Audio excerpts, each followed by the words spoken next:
I know. We start early, we stop. We're testing. Yeah. Starting early isn't that big a deal. Yeah, you look fine. This is a very informal thing. I've started the stream.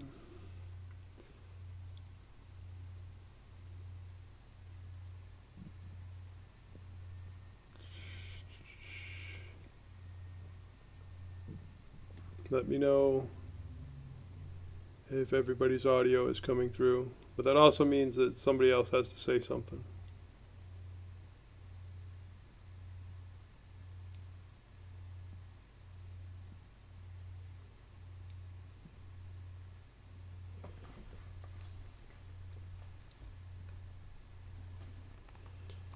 You can't get it perfect every time.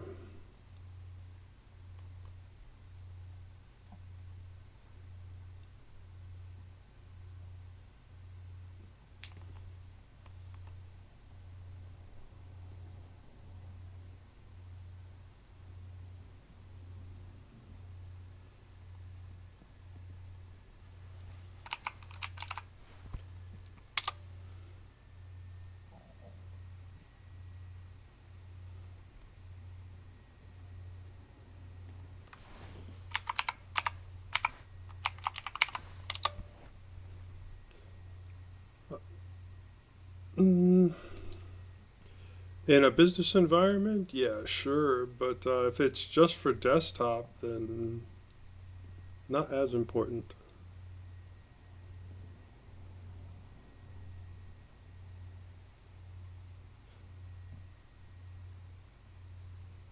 Okay, I'm not getting anybody else's audio passing through, so I need to check my settings in OBS.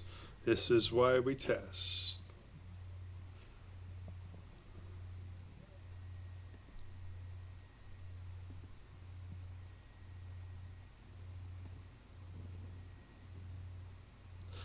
Yes.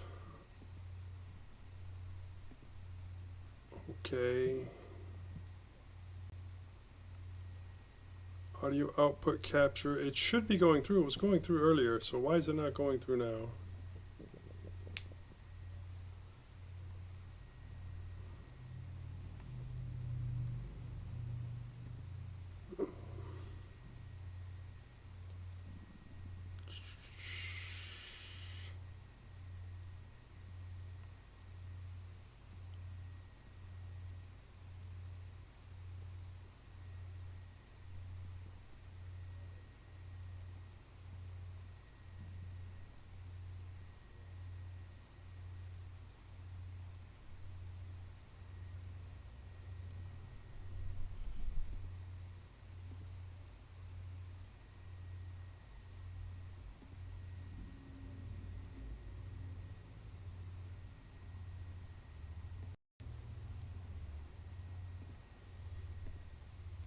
Still not coming through. I'm trying a couple different things.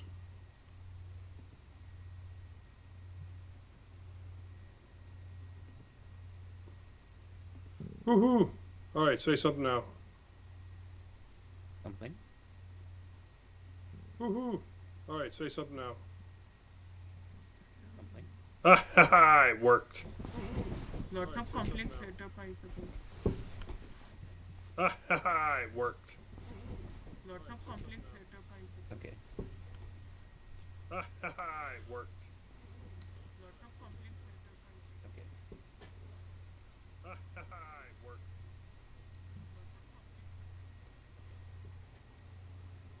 You have a lot of background noise. A lot of echo is what. Oh yeah, I might be getting Not a really lot echo, of but it sounds like it's very high pitch a lot of echo. fan noise, I think. Yes, it is fan. No, it wasn't my fan. It was the fact that I was playing audio at the same time. I mean, it's continuous right now as you're talking. Yeah, when you're not Okay, talking, okay. there's nothing. Let me check my input. Oh, that's weird. Ah, yes. Okay. Is that better? More distorted. Is that better?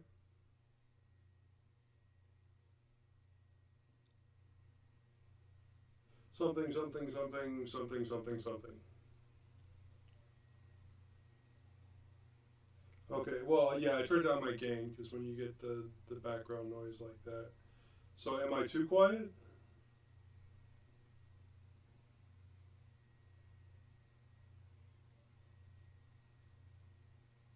No, I noticed that there was a high-pitched sound. I thought it was because I had the YouTube audio on and my regular audio. But it turned out to be, I guess, just feedback from my gain being too high. So I turned it down by like 30%. And yeah, it seems to be a lot better.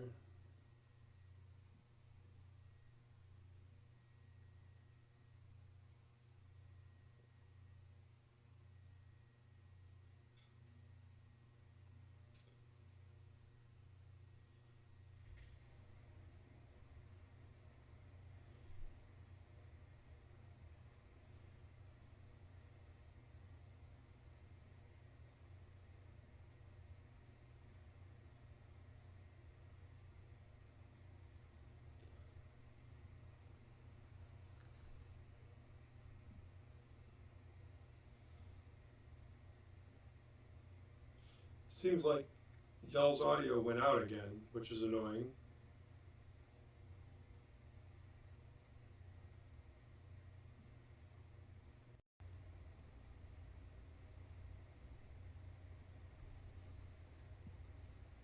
Say something.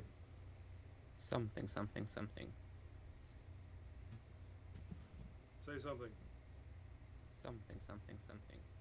Okay, it's working again for now. Say something. Why is it going away? Something, something. Oh, I did mess Okay, with my audio devices. I didn't change my output device, but I guess changing something on the input affected the output to OBS. This radio on. Why is it going away? Are you on Oh, I Mint? did mess with. Are you on Mint? Yeah, this I'm on Mint. Okay. So it's first audio. Yeah, I haven't installed Jack or anything. I set it up the way Leo said he had his set up, so it should be working the same way. Also, I should be able to play some heavy metal and have it come across.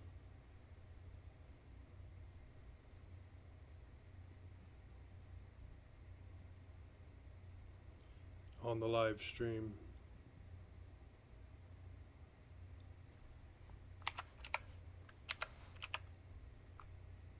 So what you have been up to? Me? Work. Yes, this week. Work. Same. Give me fuel, give me fire, give me that which I desire. Ooh.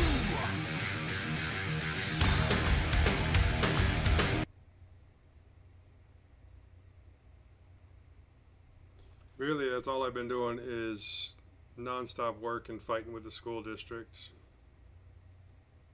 Haven't had time for much else.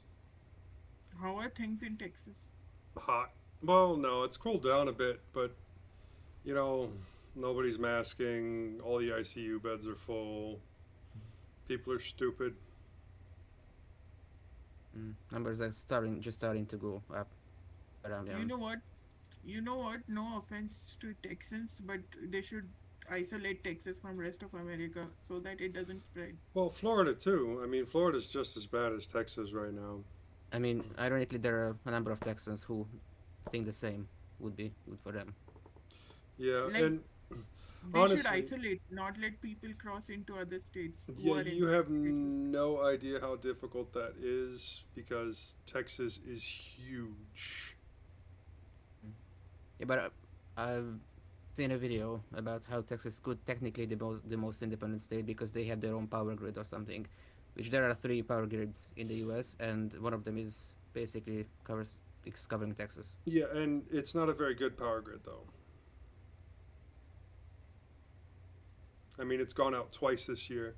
Once because it was too cold, and then once because it was too hot. Well, two extremes of be weather, of course.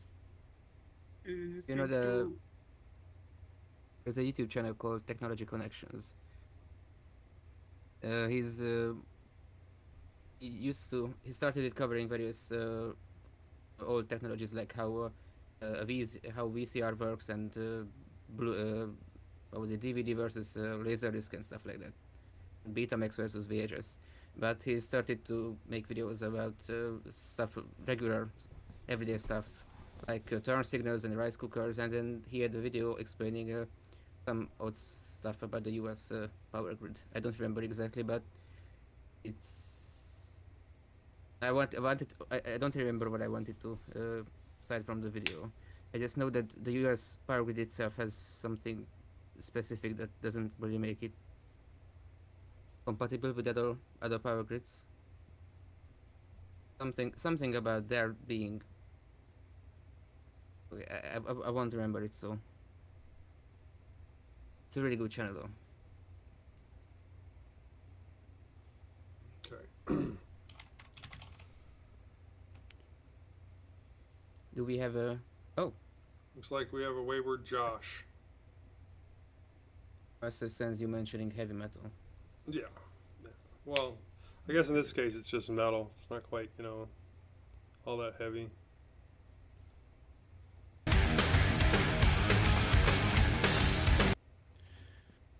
Okay.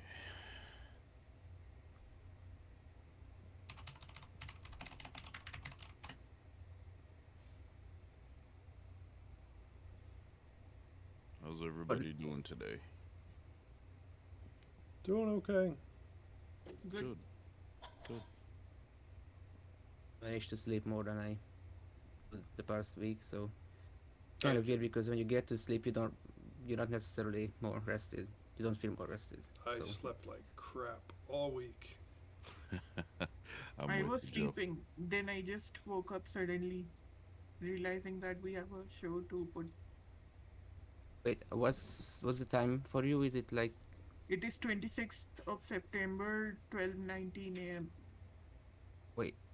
Well, how many hours? That means UTC plus 5.5. I am UTC plus 1, or I guess 2 because it's summertime still. It's We don't follow summertime here. what summertime? DST. Wait a second. We don't follow DST here. Okay, it's a really nice website I like to look at for time zones. Oh, how's India doing with COVID? I know that there were a lot of issues 6 months ago, We are- but I haven't heard We anything are since. vaccinating people at the rate of 2 lakhs per month. 2 lakh plus per month. 97 recovered. 97% recovered so far. What's your overall numbers looking like? I had a couple of associates that went to visit and got stuck there for like 4 or 5 months. No, they're slowly starting flights to like New York and San Francisco. Where the outbound flights are like empty, but inbound flights are full to Indians coming in from US. Okay, cool. And slowly we are opening the country up to tourists, foreign tourists. Slowly, but with restrictions in place. Okay. How are vaccination campaigns going for? 2 lakh There you per are. month, 2 lakh plus per month. I think we have 60% of the country vaccinated here. This already- month alone, 4 lakhs plus people vaccinated. But I don't know how accurate these numbers are, considering they can fake the certificate, like forge the certificate. Well, the numbers are probably good. I wouldn't worry about the Ford certifications going into those numbers. I would worry about the fake vaccinations that were going around going into those numbers. Yeah, both actually. So there have been some cases where people are not vaccinated, still they have the certificate on them. On them, though, which Yes. allows them to get into like restaurants and things. But I don't think it would go into any documented numbers, would it? You never know. Yeah. India has a history of falsifying information Yeah. sometimes. Could, But the could, official application does not falsify information. Yeah. You're right about that. What form do you have your identifications in the US? Like, oh, we just have the COVID form that says we've gotten both shots. Okay. It's For us, when vaccination started, we got a little ID card in the mail, the size of a. It was an actual, like an ID card, not just paper, and it had a QR code on it. I think if you log into a mobile app, I think you scan the code, you can use that for verification too. So I'm not sure. So it's not, it's I guess it's very hard. It would be hard to fake. a lot harder to fake there than it would be here, because we do have a lot of news covering all of the fake forms that have gotten out. People started selling these forms that are completely and utterly fake, that look just like the real ones, for people in places like in New York where you can't go into a restaurant without your COVID card. I guess okay. news coverage also gives more people ideas. Yeah. What about the Wait. visa rules? Are they asking for you to be fully vaccinated before you travel to the US?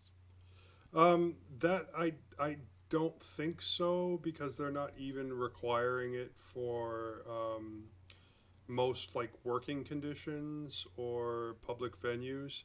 Um, most places, other than New York specifically, um, even to work, you're not required to be vaccinated. But if you're not vaccinated, then they're requesting that you be tested. I think it's every 2 weeks or something like that. Okay, because the client who I am working for right now, they're saying that they have to fill out a form every day to test, prove that they're fit when they come to work. Yeah, I think when I go back to work, they're going to be doing something similar. But the Like a company I COVID work for, questionnaire. yeah, the Okay. company I work for is a global company. So Mhm. We have to scan in and take our temperature every morning yeah, before we start, and then answer a question of if we've had any symptoms. But yeah, this is the card I got from Walmart, so yeah, that's probably pretty easily faked.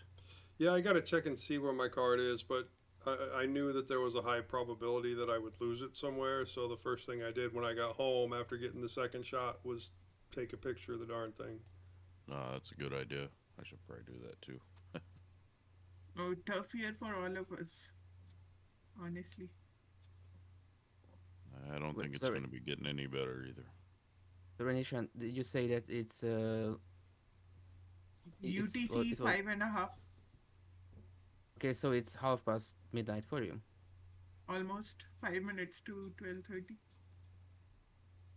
Wait, so there's the link I sent is a world map with time zones, and it says in New Delhi it's 26 minutes past midnight. So is that Correct. the correct time zone? Okay. Yes, correct. I'm looking at my clock on my laptop. Oh, yes, it's 12 a.m. because when you said that, somehow my brain heard 12 p.m. and I couldn't really. Like in 24 Because hours, it will be 0026. okay, just you said you woke up and that threw me off. No, actually, my shift got over at 10:30 p.m. Okay, I ate food and I was like just resting. It was really tiring. Like it's a lazy work day. We have Saturday, Sunday, so Mm. I was just sleeping because yesterday I didn't sleep properly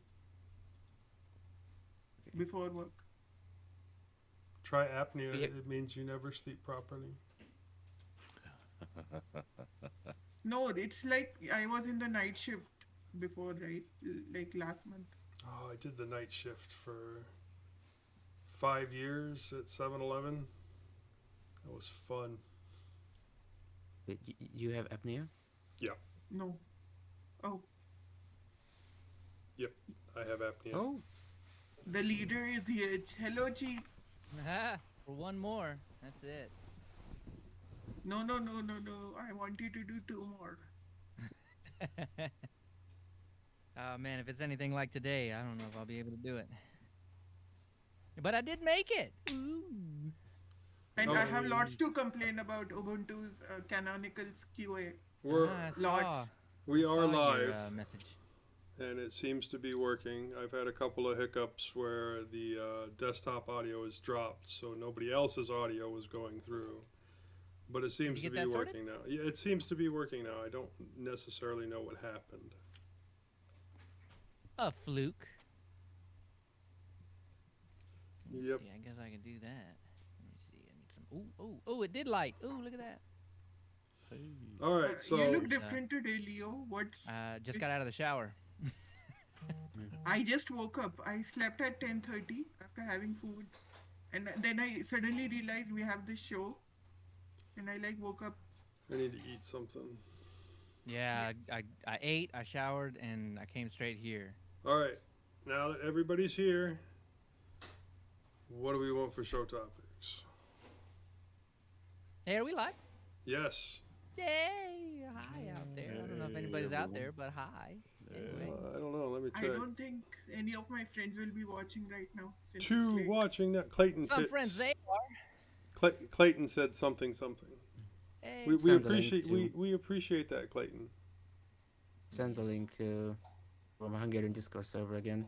Is there anyone listening came from there? Yeah, I kind of hate that watching now thing because it's obviously not right. Ever. Yeah, we had like way more people in the chat, and it was like 2 people. So I think the count was off at that time Yeah. because there were There- obviously more than 2 people in the chat at the time. Is there a more accurate number in the YouTube Live dashboard or what that's called? That's what I was looking Yeah, I at, kinda hate and that it said watching 2, now but thing yet we because had it's like 4 or 5 obviously not people right. chatting at the time. we had like way more people in the chat, I and don't it's know. like 2 people. It doesn't really matter. I don't do this show for any of that. I appreciate you watching. You. But yeah, it's nice either way. So yeah, I set up this second scene as well, and all it is Yep. the pop-out window Should mute this. for So Discord. Leo, good news. EAC is coming to Proton. I did see that. So this is my favorite thing in the world because So the day that Steam Play and the Steam Deck and all this stuff was announced, there were about a good dozen, like people that I guess are important in the community or whatever. And they all came out and they said, oh, well, it's going to be great and all, but you'll never get EA or any of these other anti-cheat services on there. They've never run on Linux. And then it happened, and now they have to eat crow, and it's going to be hilarious because none of them will admit that they said that. So it's going to be great. I'm going to love watching all the wishy-washy.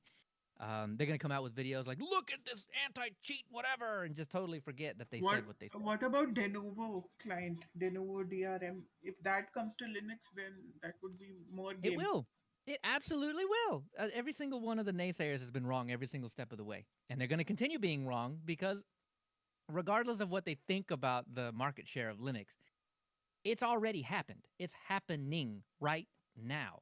So, why you want to keep making the wrong call? If your money's on Yes. anything, it better be on Linux. So I'm really happy because now I can move to Linux completely without having to worrying about game compatibility. That's good stuff, man.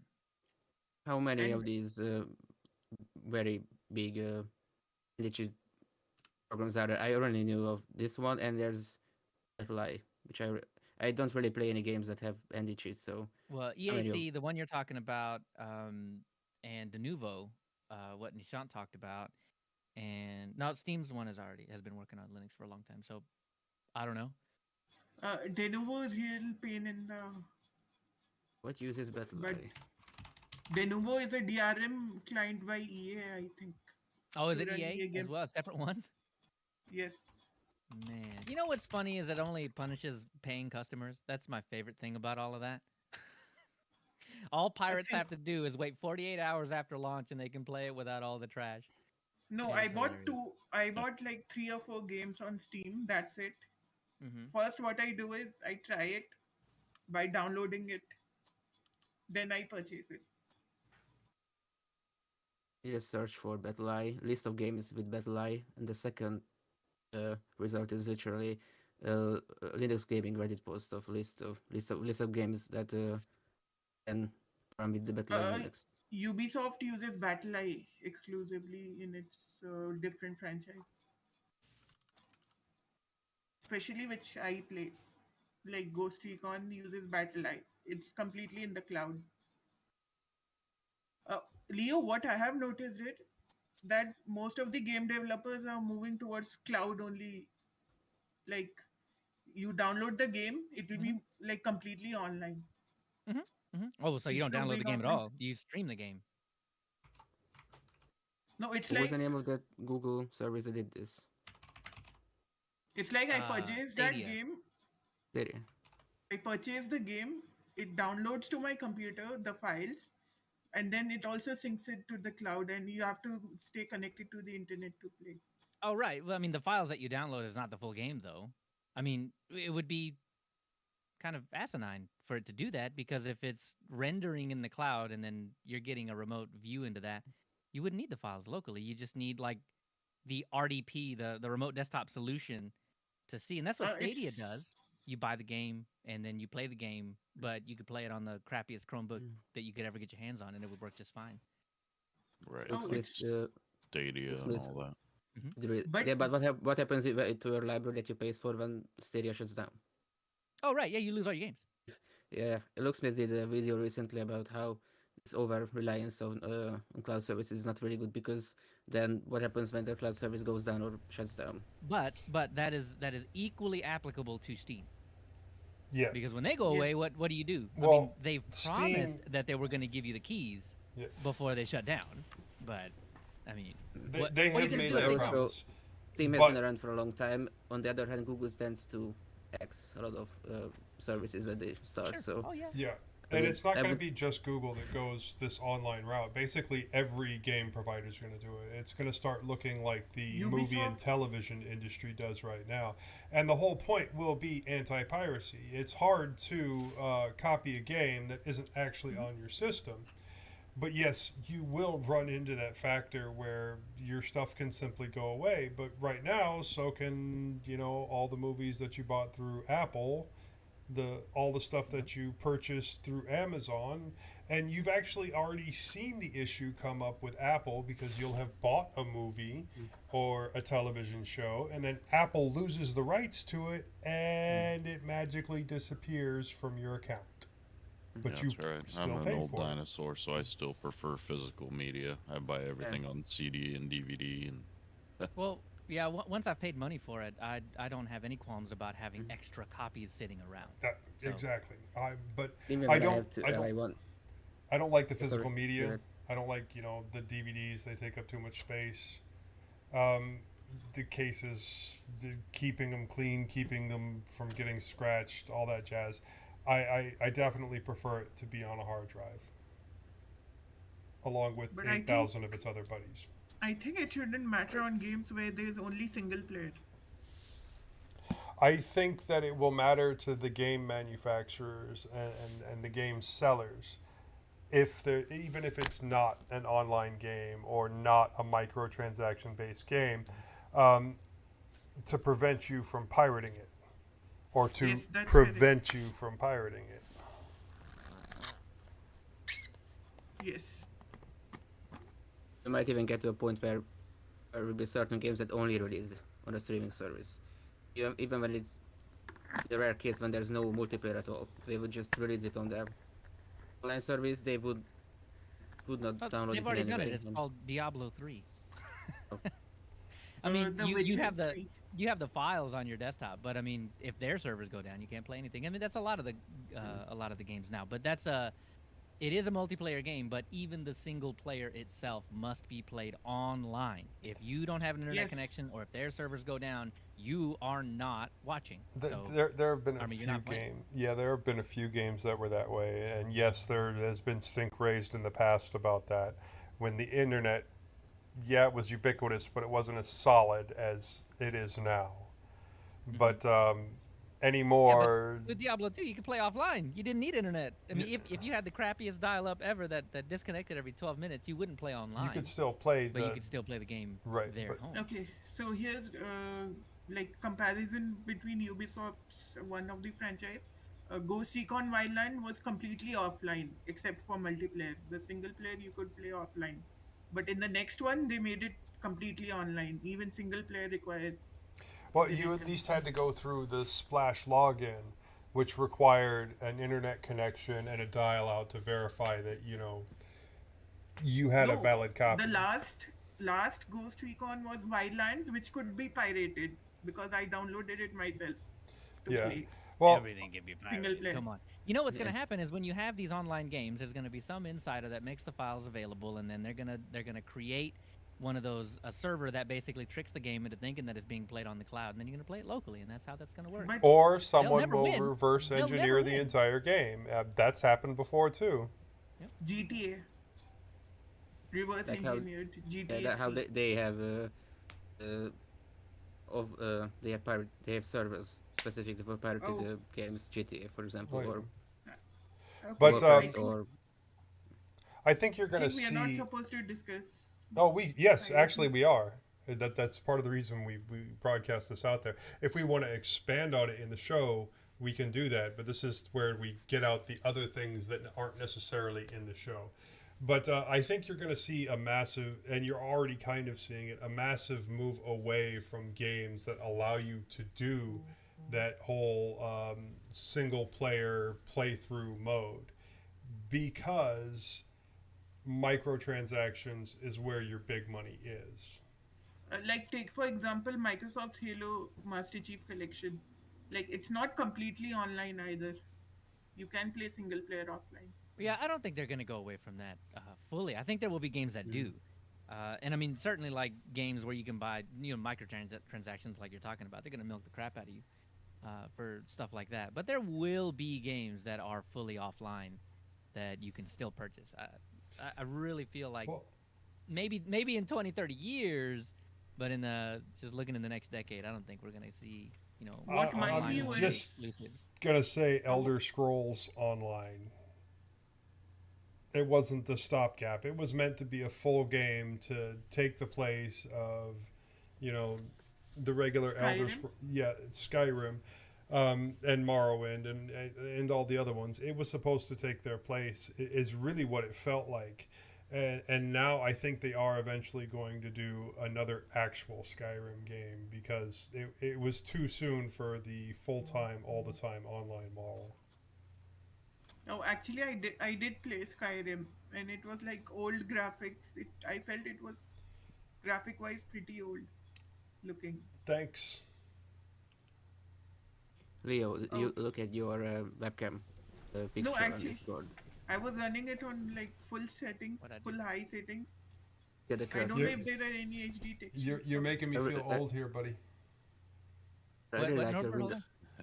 Look at the curtain, the image of your curtain. There's a window. There's Oh, a no, I Windows didn't mean symbol to. on your wall behind you. It looks like a Windows poster on the wall behind you. Oh. It's really bad. Yeah, that's just the sunlight trying to creep in. But Uh-huh. I don't know. Why isn't Tux over there instead of the windows? Oh wait, Tux is right there. Yeah. Can you see him? It's my- Wait, let me see. No, he's showing- right there. He's showing That his guy. Windows love. And Tux is right there as well. Oh. Inside of a red hat koozie. Yeah, next but to that Windows the symbol SUSE, is logo, and there's mintCast right there. And there's Ubuntu right there. yeah, but the Oh, man, the I've got all Windows the links symbol you here. got back there fully is like covered. bigger than Yeah. all of them combined. Yeah, well, you put them all together, and you end up with. I mean, that's my life. So. I need to get me some Wait. Linux. Is that next to something, the anything. Mario? The green one? What is that? That right there, Yes. or that one right there. No, the next on the That- left hand side of Mario.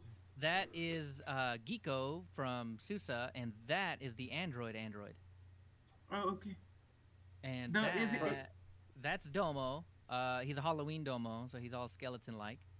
And of course Mario, and that's I don't- Donatello I because he's think- the nerd. I think you're wrong on that Domo. It's not a Halloween domo. It's not. It's a Day of the Dead Just domo. haven't been feeding it enough. It's a I Dio. like, It's a Dia de los Muertos domo. Oh wait. Oh, that would be more colorful, I guess. Oh wait, Same Domo is Domo a software also? So it's Probably. Domo some- Inc. Cloud software Oh, company. only time I ever heard about Domo was some weird TV shorts, like stop motion shorts. So I don't know where character comes from. I guess it's is it just like Hello Kitty, just a Japanese figure that Sanrio. it's money for them? I think so. That's- I just thought Mm, I just always liked him. I've never actually watched Damn the show you, or anything like Josh. that. I just liked the way he looked. First time I've seen your wall, I thought it was a Mario hat, the Ubuntu one. Oh yeah, no, Ubuntu. That was before. I've got the backpack over there, but and they don't sell any of this stuff anymore.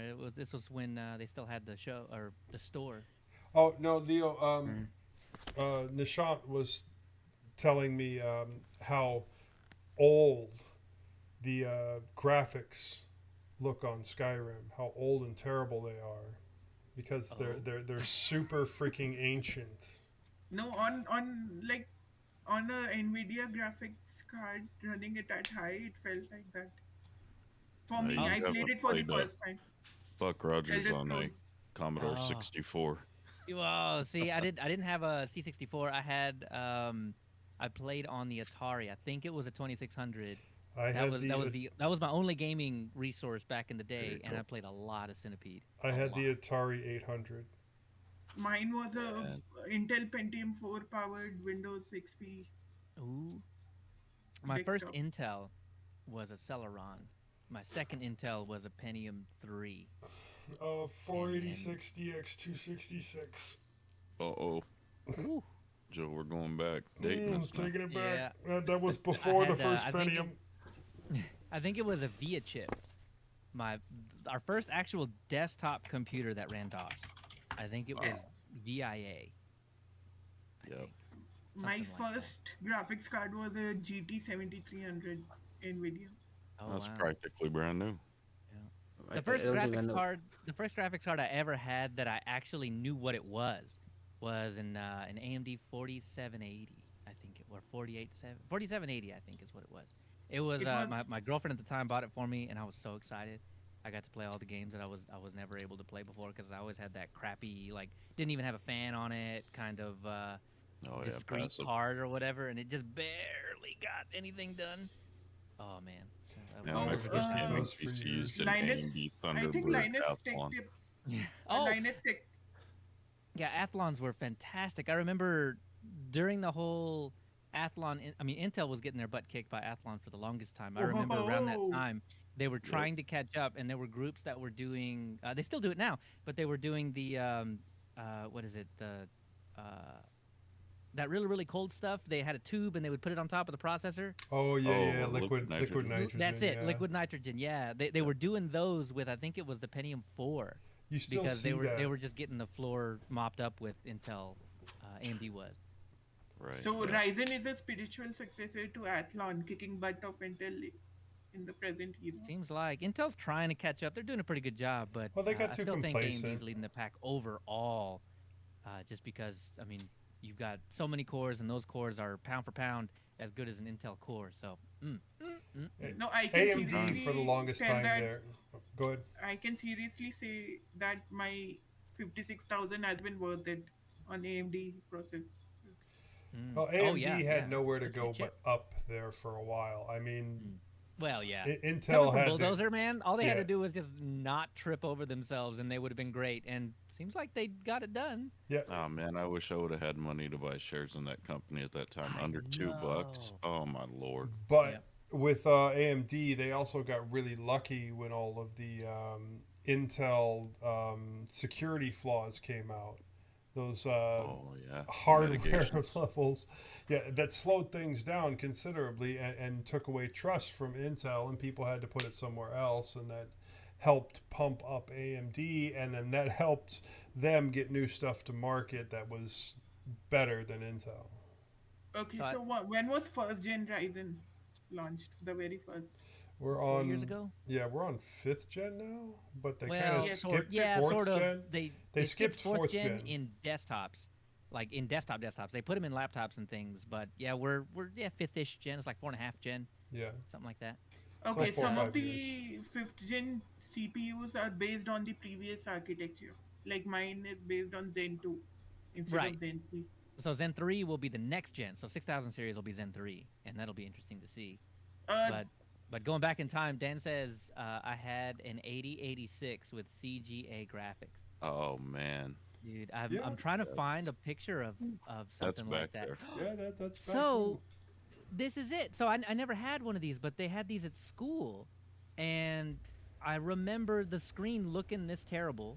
It's like green and black, and there was a game that I used to play. It was like, I think you were like a bee, and it was some academic thing that you were like getting letters right or something, and you were filling in the honeycombs, and you had to do it in some specific thing, some specific Now, order. I didn't have the Commodore 64, but my dad had a Commodore, and it wasn't the 64. It was this giant brick of a machine that he one day brought home from work when he was in the military. Is it an Amiga? It was a Commodore, but maybe it was an Amiga. I don't know, man. It's been 35 years, okay? I'm with you. So Dan said he also had a Commodore VIC-20. Does that count as a desktop? Because it looks like the VIC-20 was just the keyboard and all the junk was on the inside. It had to be an Amiga. I mean, I would consider that a desktop, right? I mean, you wouldn't really be able to... Well, okay, Dan, can you use a VIC-20 without a monitor?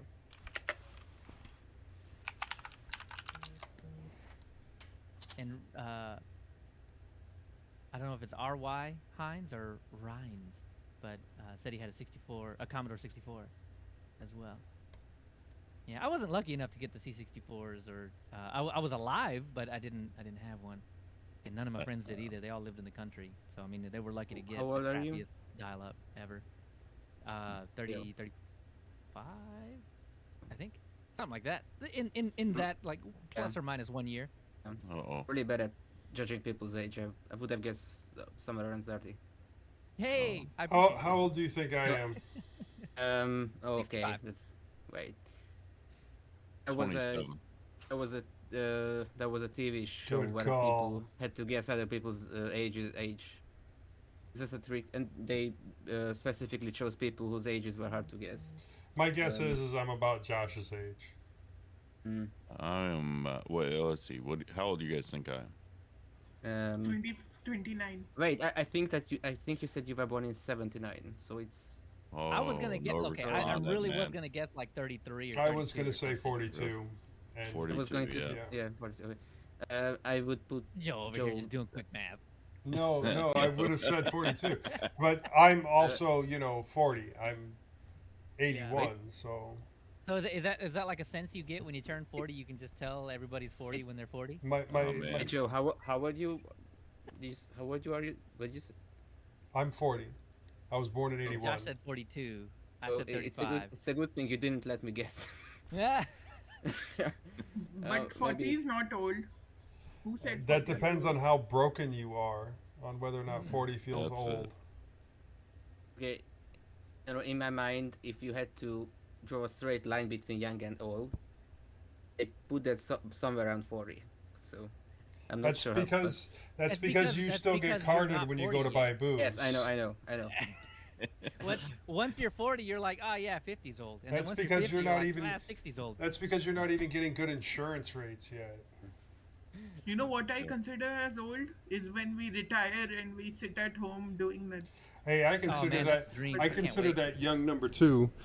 Oh, don't say that to Tony. Yeah. Well, Tony won't sit still. I mean, No, he's retired, I'm but not he still saying does about everything. Tony. I'm not saying about Tony. It's like general fact. For me, in my country, 60 is the minimum age for retirement, so I consider that old. Yeah, it's like 65 or 67 here now. I know that they were moving the age back, so Yeah, I think there's 2 tiers. I think you can do it in the early 60s and then again in the mid 60s, but for more money or something. I don't remember. I'll So retire anyway, Dan- tomorrow if they pay me. Oh, yeah. Oh, dude, are you kidding me? In a heartbeat. But man. Dan said the VIC-20. So what you did with that was you hooked it up to the TV and you used cassette tapes for the storage. I never got to use a cassette tape, but I did get to use the 5 1/4 inch, the floppy Oh, floppies. the ones real that you could- floppies, yeah. Yeah, I mean the reason we call them floppies because the floppies that everybody's familiar with, that save icon, isn't a floppy. It's only floppy on the inside. That's right. Those 3 I and a thought it half was inch called a floppy. diskettes. Hey, Because those it was 7-inch written inside. discs were pretty darn floppy, bro. That's where the name comes from. Yeah, well, Norbert, the name floppy comes from the original floppy disks, which were the whole disk was floppy. Yes, I've Oh, seen okay. one of those. Okay. We're Yeah. using Like, like you could- 10 of you those could to launch a just- game. Are you Yeah. talking about those case floppies? The plastic case? How old are Have you? you Yeah. used that? And those were the more common ones, I think, because that's when computers were really starting to explode in popularity. And then, I mean, everybody had one.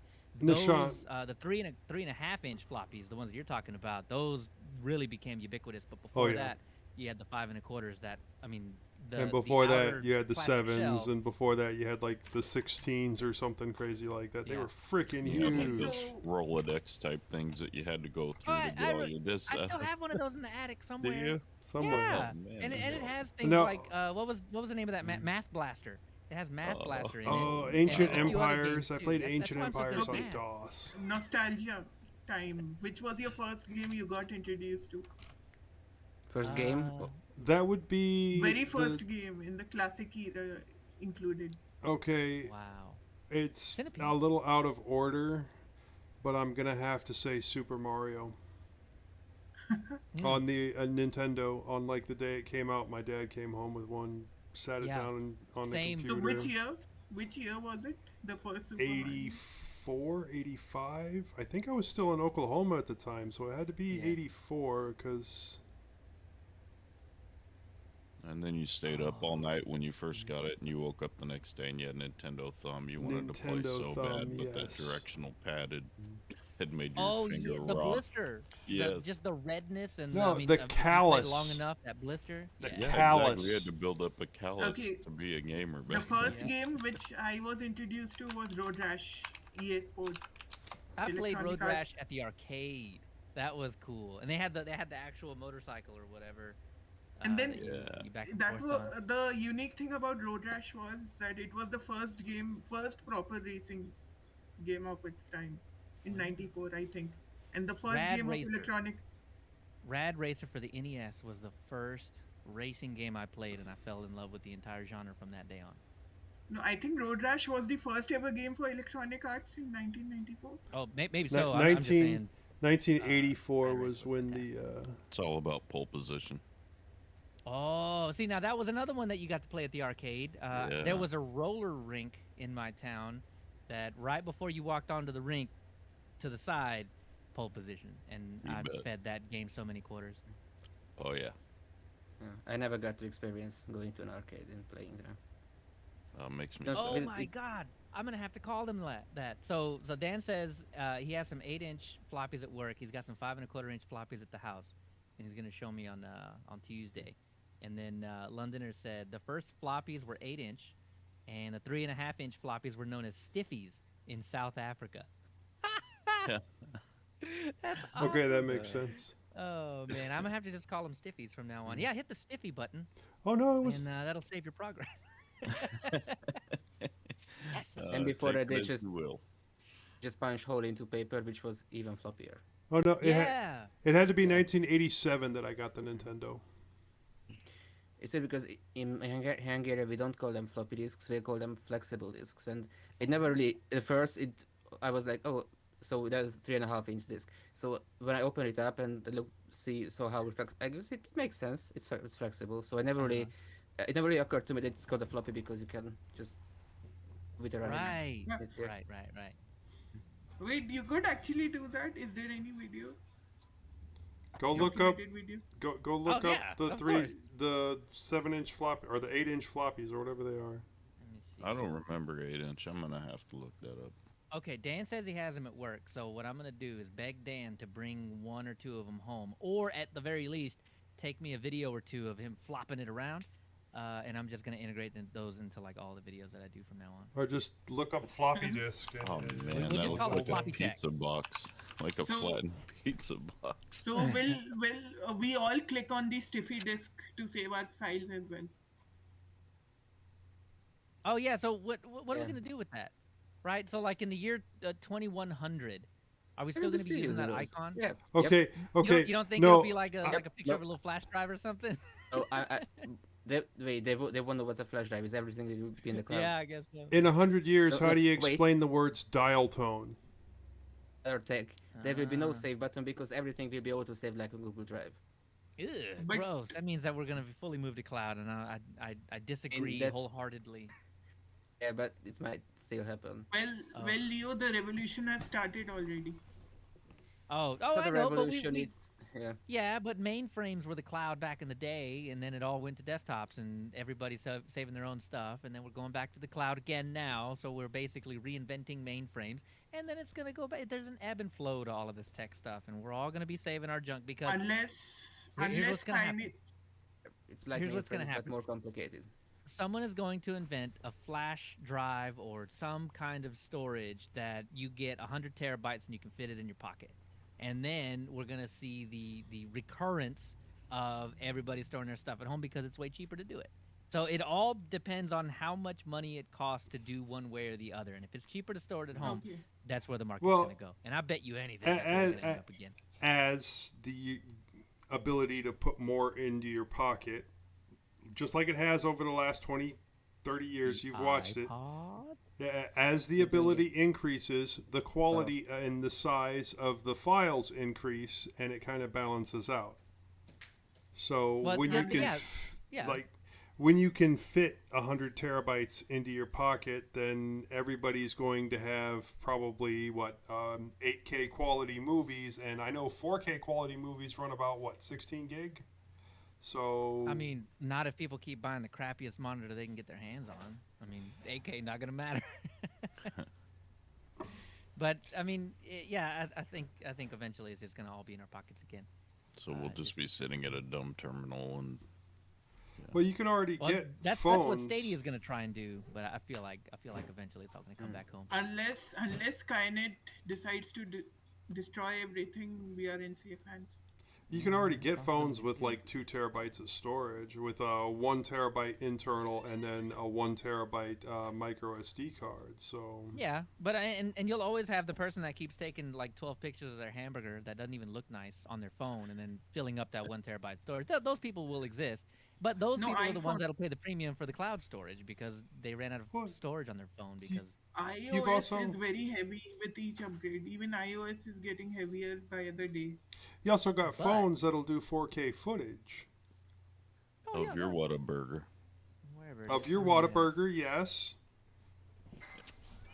But Or In and Out for those of us on the West Coast. I No, was gonna Leo- say if you eat Whataburger, I mean, even if it looks terrible, it's worth a picture because I mean it's a good burger. Absolutely. I'm not a big fan of the burgers, Oh, but I wait. will say that Whataburger has excellent milkshakes and excellent Oh, yeah. fries. Yeah, okay. Time to order one from our local Whataburgers. We have them here in India. I haven't tried it yet. What burger? Yes. Whataburger. What burger? Yes, Whataburger. Burger. Whataburger. What We have a burger. branches. We have branches over That's- here in India. That's a name. Who's on first? Yes, that's a name. Yeah, Wat. Jack. I was Whataburger. literally I was asking what burger because I didn't understand the first part. The name is Whataburger. Okay. Yeah, and then Josh mentioned In and Out, which we do have in Texas now, which is Five fantastic. Guys. Oh, you do? Carl's Jr. Oh, Five Guys yeah. is such a ripoff, man. The No, burger's I not good agree. enough for the I It's agree. like $20 to I- sit down I'm and eat not- a burger and a fry. You I'm kidding not me? going to go to Five Guys. Oh, No man, worries. You shouldn't. Carl's Jr. is almost that now.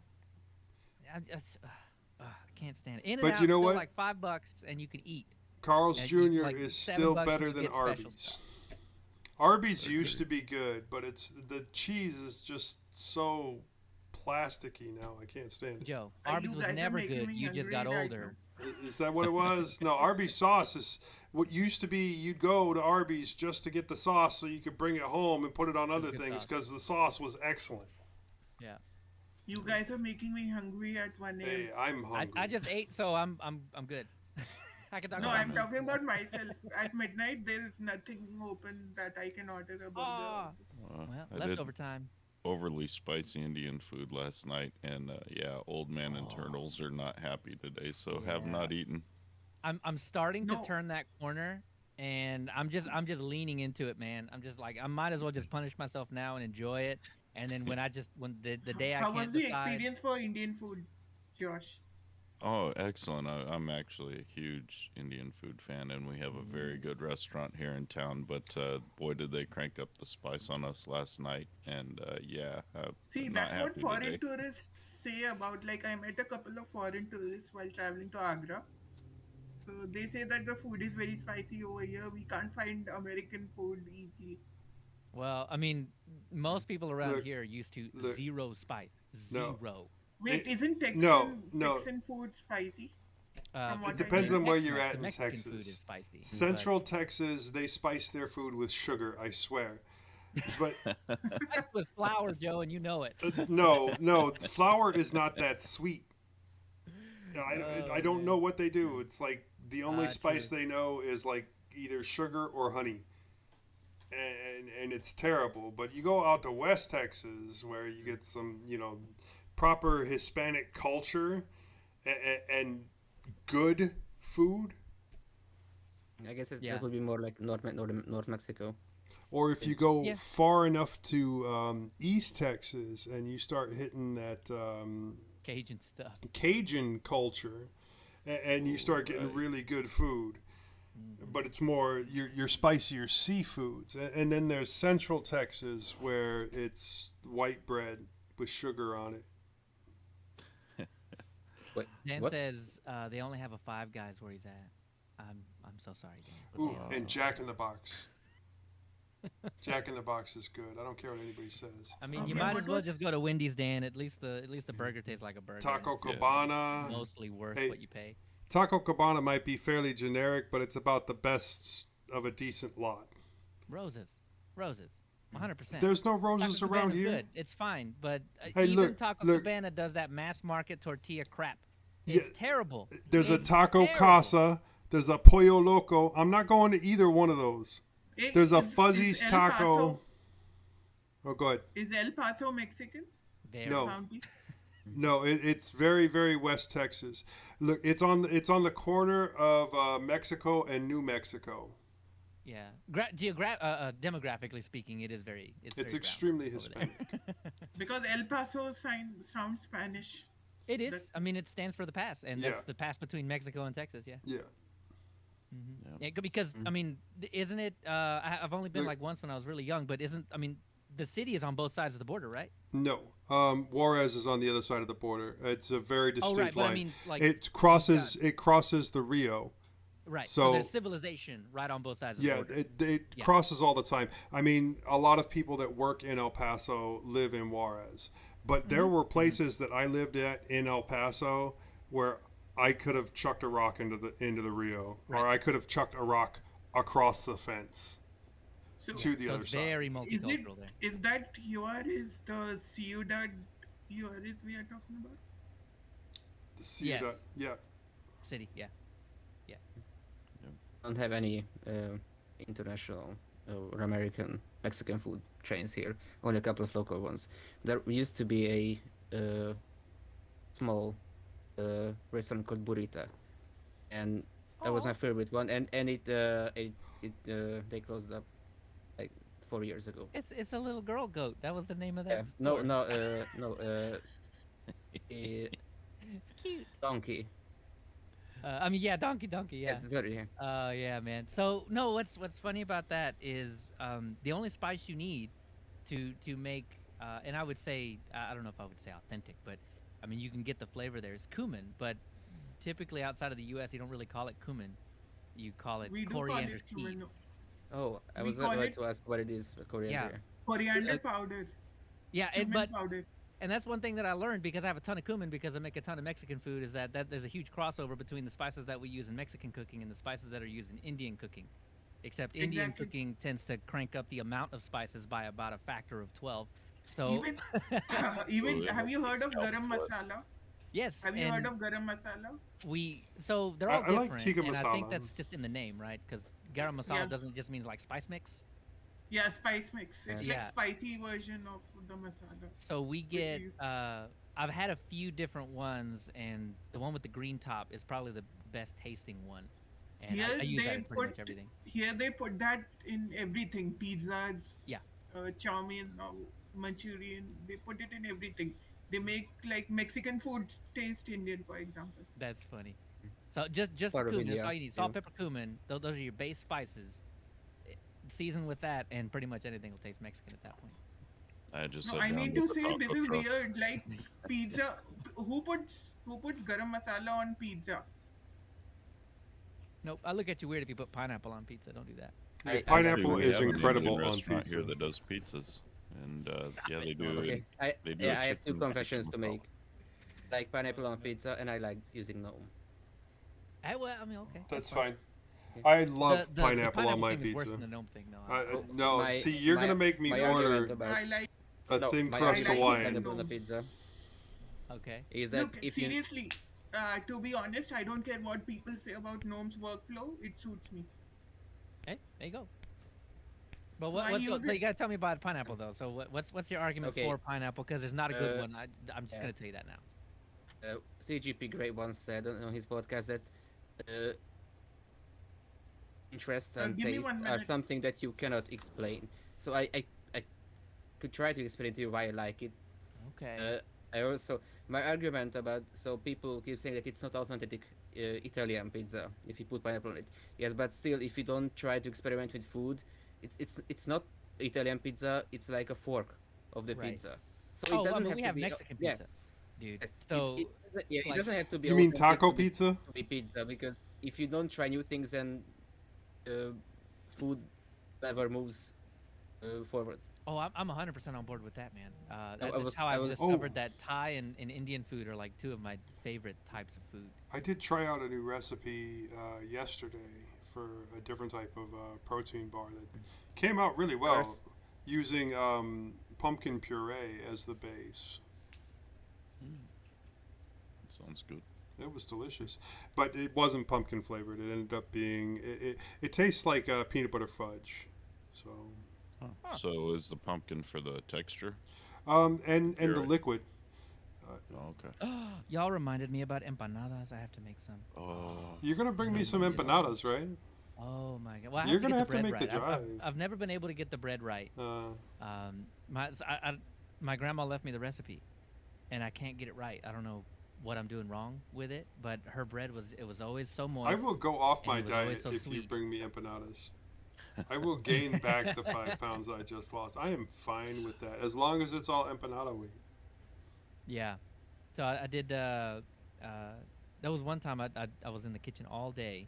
I made sweet and savory. So I did it was kind of like a barbecue kind of shredded Ooh. beef inside of That sounds a delicious. savory empanada, and then a sweet one with the pumpkin and stuff. Hey, but that- I've that's started a using meal. sweet potatoes. That's Sweet a potatoes meal are just right way there. better than pumpkin.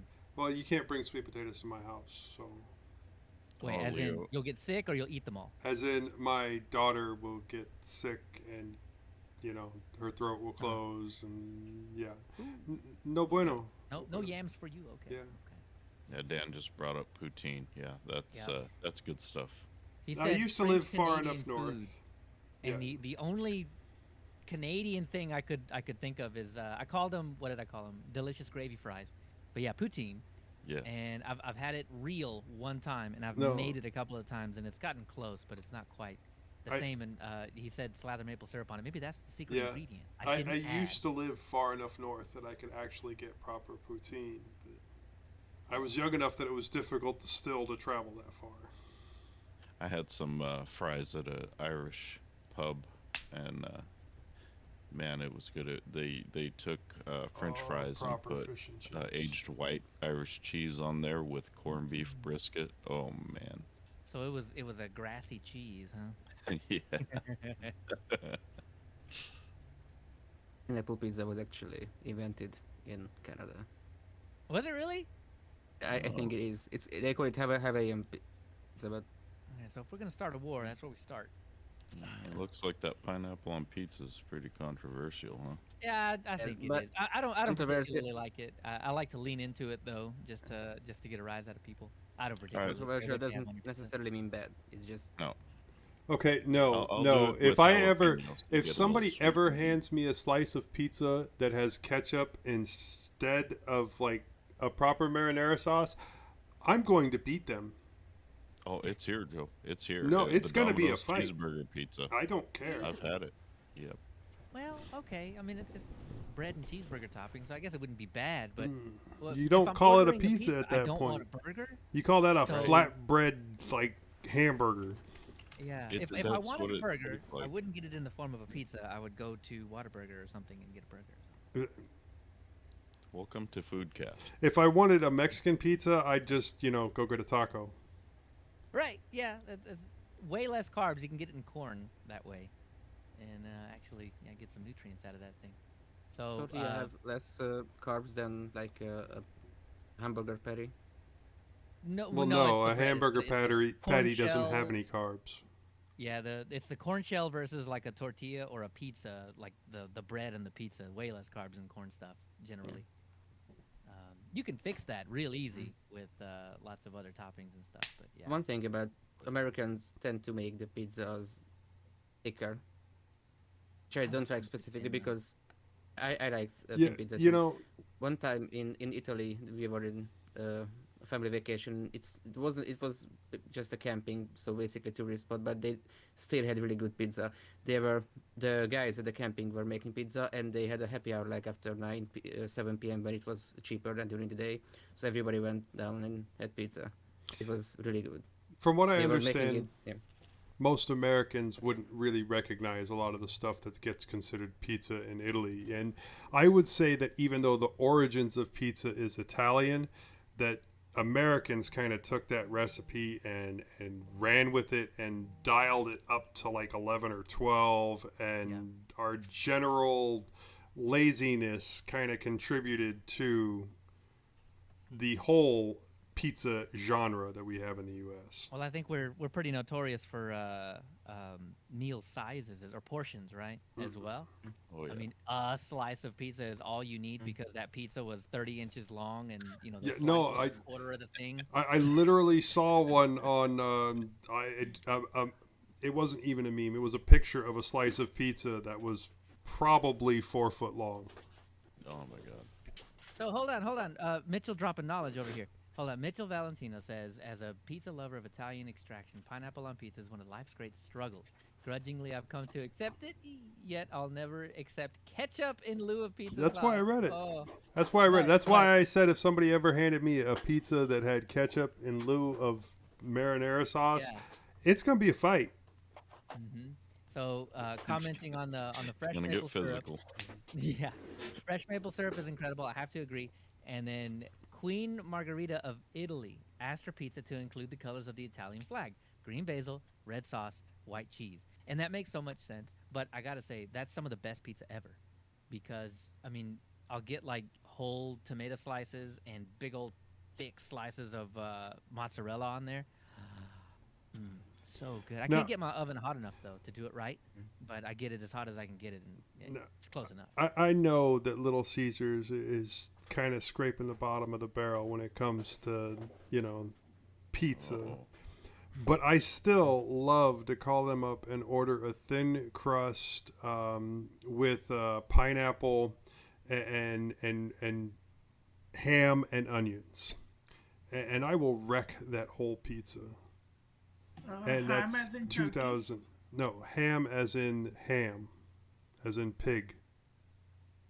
Oh, because I like even prosciutto turkey, pizza.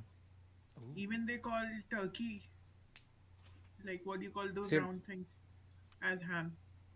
It's weird because a lot of places where there's a difference between ordering pizza with ham on it and ordering pizza with prosciutto on it, because prosciutto literally means ham in Italian, but it's a specific kind of prosciutto.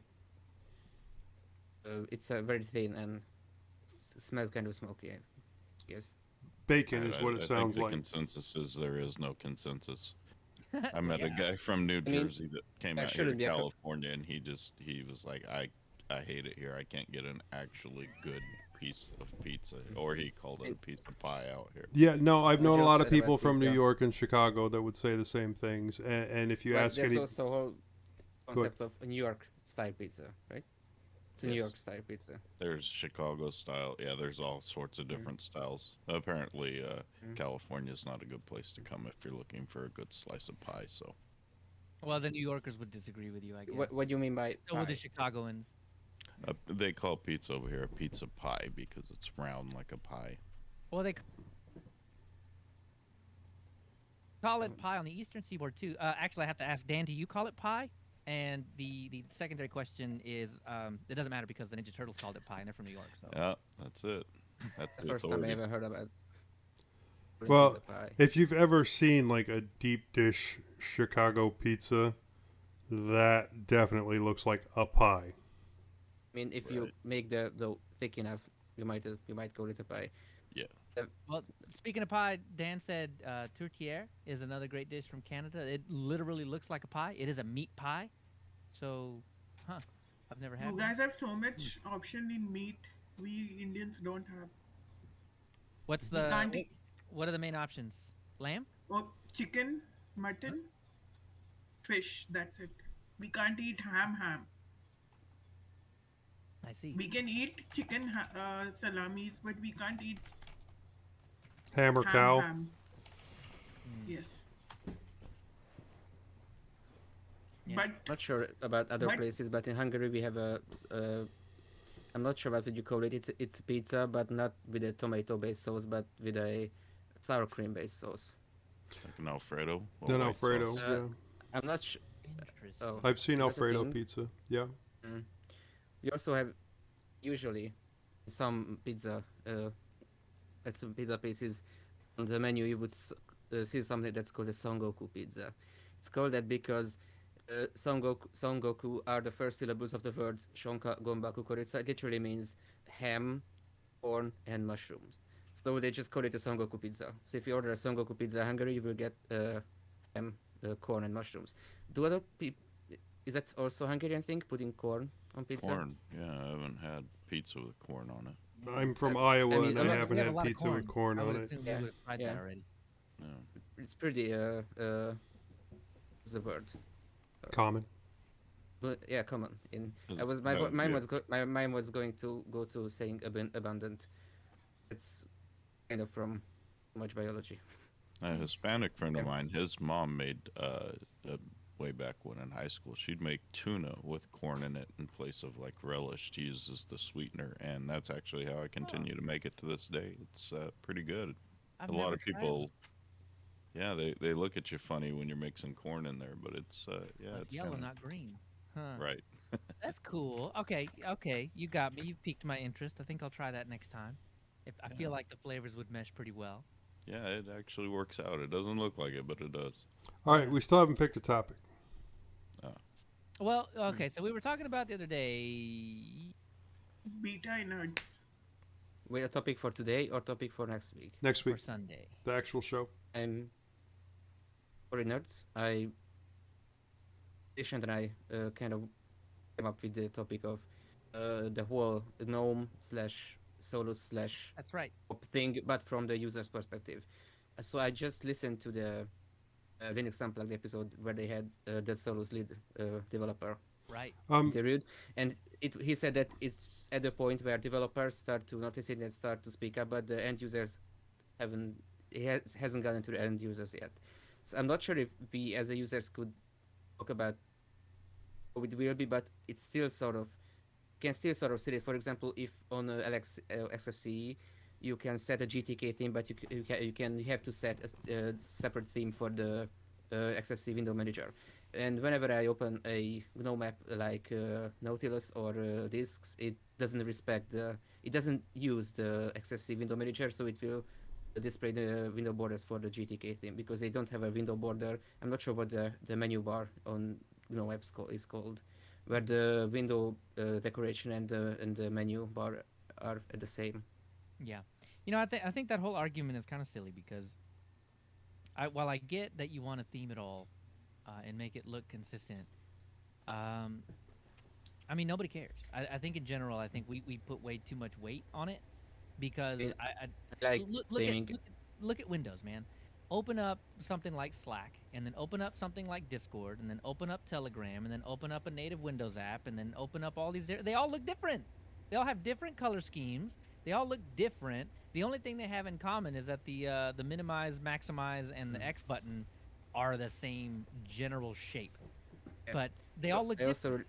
also, when I moved to Linux, I was kind of missing the integrity of how Discord looks on Windows, and on Linux it just uses the system anywhere. But when I use something like disks or, like I said, GTK apps, I expect it to have the system by theme, because I disagree with the statement that one of the GNOME devs said that system by theming is a wrong idea. I actually think it's a very good thing.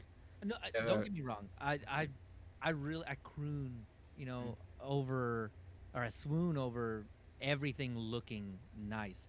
But I really feel like we're putting way too much emphasis on what it looked like as if that would chase somebody away, like as if one window being white and one window being brownish grayish is going to make you uninstall an entire distro. When Okay, your if this is main going to be the purpose is topic, just- then save this for next week.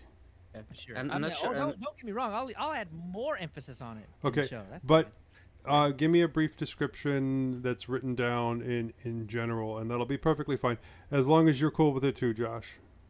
Are we talking just the theme, or are you talking about client-side decoration versus where like the window manager and XFC is putting are the talking standard about- menus up?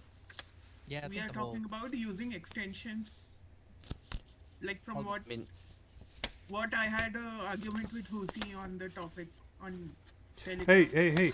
If we have different perspectives, and then we get to cover more area.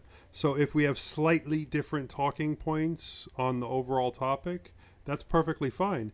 So if Norbert wants to cover one small part of GTK3 and Solus, and Nishant wants to cover a different part, and Josh wants to find a part, it's not like we have to sort that part out, as long as we have an overarching theme. So I mean, I I would- just suggested this topic because it's sort of it's a current topic, and Nishan was also suggesting something that was that could tie into this. I'm not really sure if it's a good topic, but I think we could talk a lot about this. I'm talking about GNOME, like extensions, why they are not integrated into GNOME. Yes, that's also we could also talk about it. you can talk about that. I gotta Norbert can say, talk about what Nishant- he wants to talk about, and Josh can talk about something similar. As long as it's in the same vein, we don't all want to go over the exact same talking points. I will say though, Nishant, I'm very much on Huzi's side. It's a cluster, dude. Doing extensions in GNOME, it's such a terrible way to do things. So let's talk about it. Let everyone know. Oh yeah, absolutely, 100%. I will be on that side. I think I'll have pretty much all of Huzi's arguments locked and ready to go. I've actually seen this as being a little controversial. Okay, so with, maybe Mint I as am well. used to it, so I didn't notice it as that much. Well, yeah, But that's he's my- right. I think that's He's my right. overall argument about all of this stuff, man. Like, you just get used to it. And sorry guys for me going in all out for GNOME, like on Oh. Telegram. I also like GNOME. nice. My I only was like, the moment I went aggressive, I was like, I'm going to get kicked out of mintCast group. Yeah, Yeah.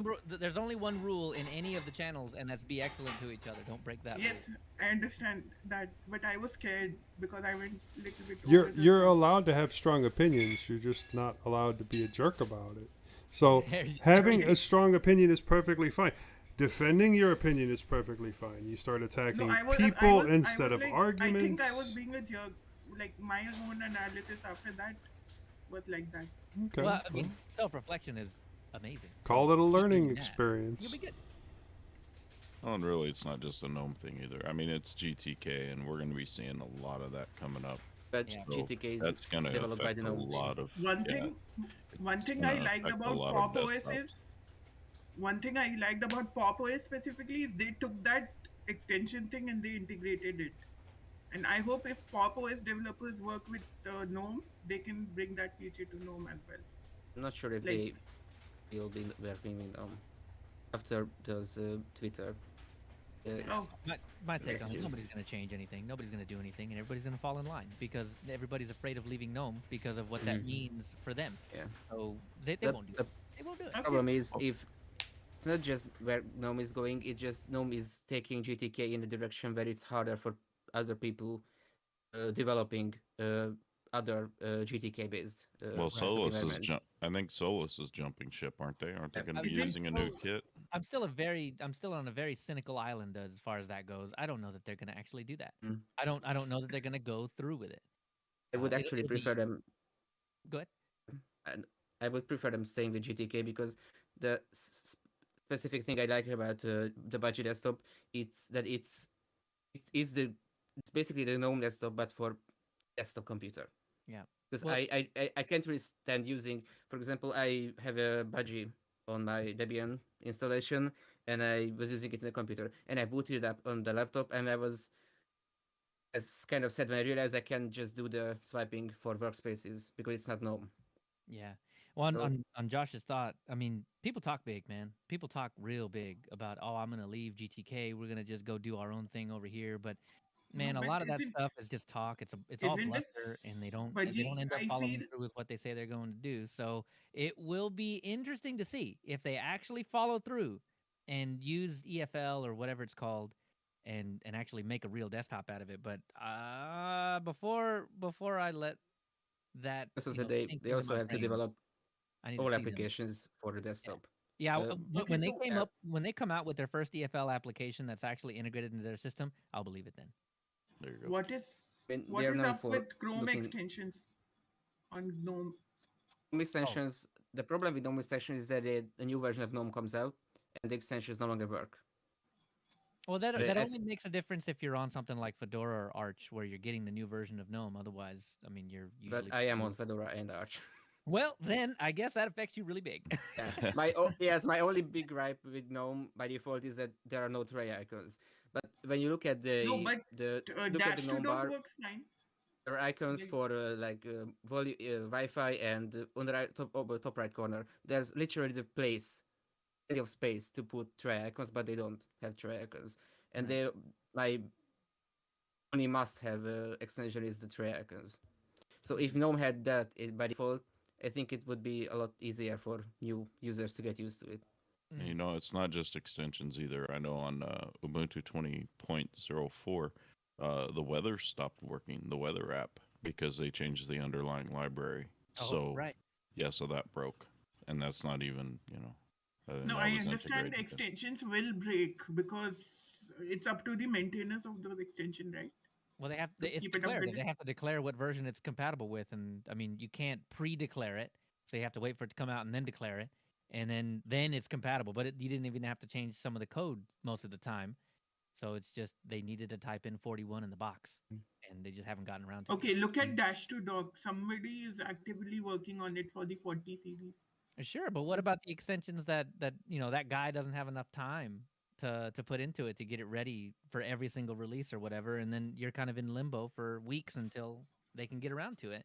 That Yeah, that that's is the right. kind of thing that really tees people off because they've gotten used to that extension and it's there, and then Correct. their desktop It's one environment of the has most time to upgrade it. popular extensions, I believe, Dash to Dog. Oh no, it is, and I'm sure it's actively developed, and I'm sure it's maybe a day at worst for it to be out of date or something like that after a Fedora upgrade or whatnot. But still, the fact remains it's broken every single time. Every time it's broken, Right. Correct. and And that what can't be a about- good experience. And what about And the ba- QT? I mean, that's your alternative right now, but they're going Okay, through their own um, struggles. Okay, so this GNOME topic plus a bit more about battery efficient desktop environment. Matic. That's fine. That's fine. I, I mean, because I'm just gonna go hard on Cinnamon, because Cinnamon's where n- it's at. Yeah, I'm not I'm sure with if you there. sure if good Solidarity. battery life on Ubuntu Mate comes from the desktop environment itself. I think they just No, have no. other stuff in the It background comes- running. My hardware gives me 8 hours of battery life on Ubuntu Matic. But I did a battery test on my tablet. I Oh, it basically I was- differs. It differs. It differs. but I- Laptop and tablet, they're two different things, right? So no, hardware but to it's hardware it's is it's still a laptop because it has a i5 GPU and stuff.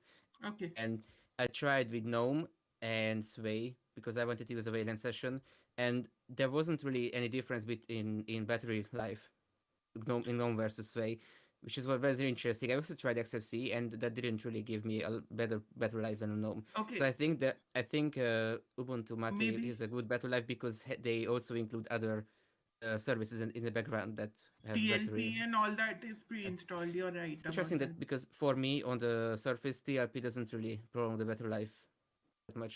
Oh yeah, more. it depends on like processor to processor, hardware Yes. to hardware. Mine is a relatively new this year. Like it launched this year, so maybe new hardware is better optimized on 5.11 and above. I think I heard Kernel. about Lenovo laptops having a good They TLP having a tend good to, influence. Yeah.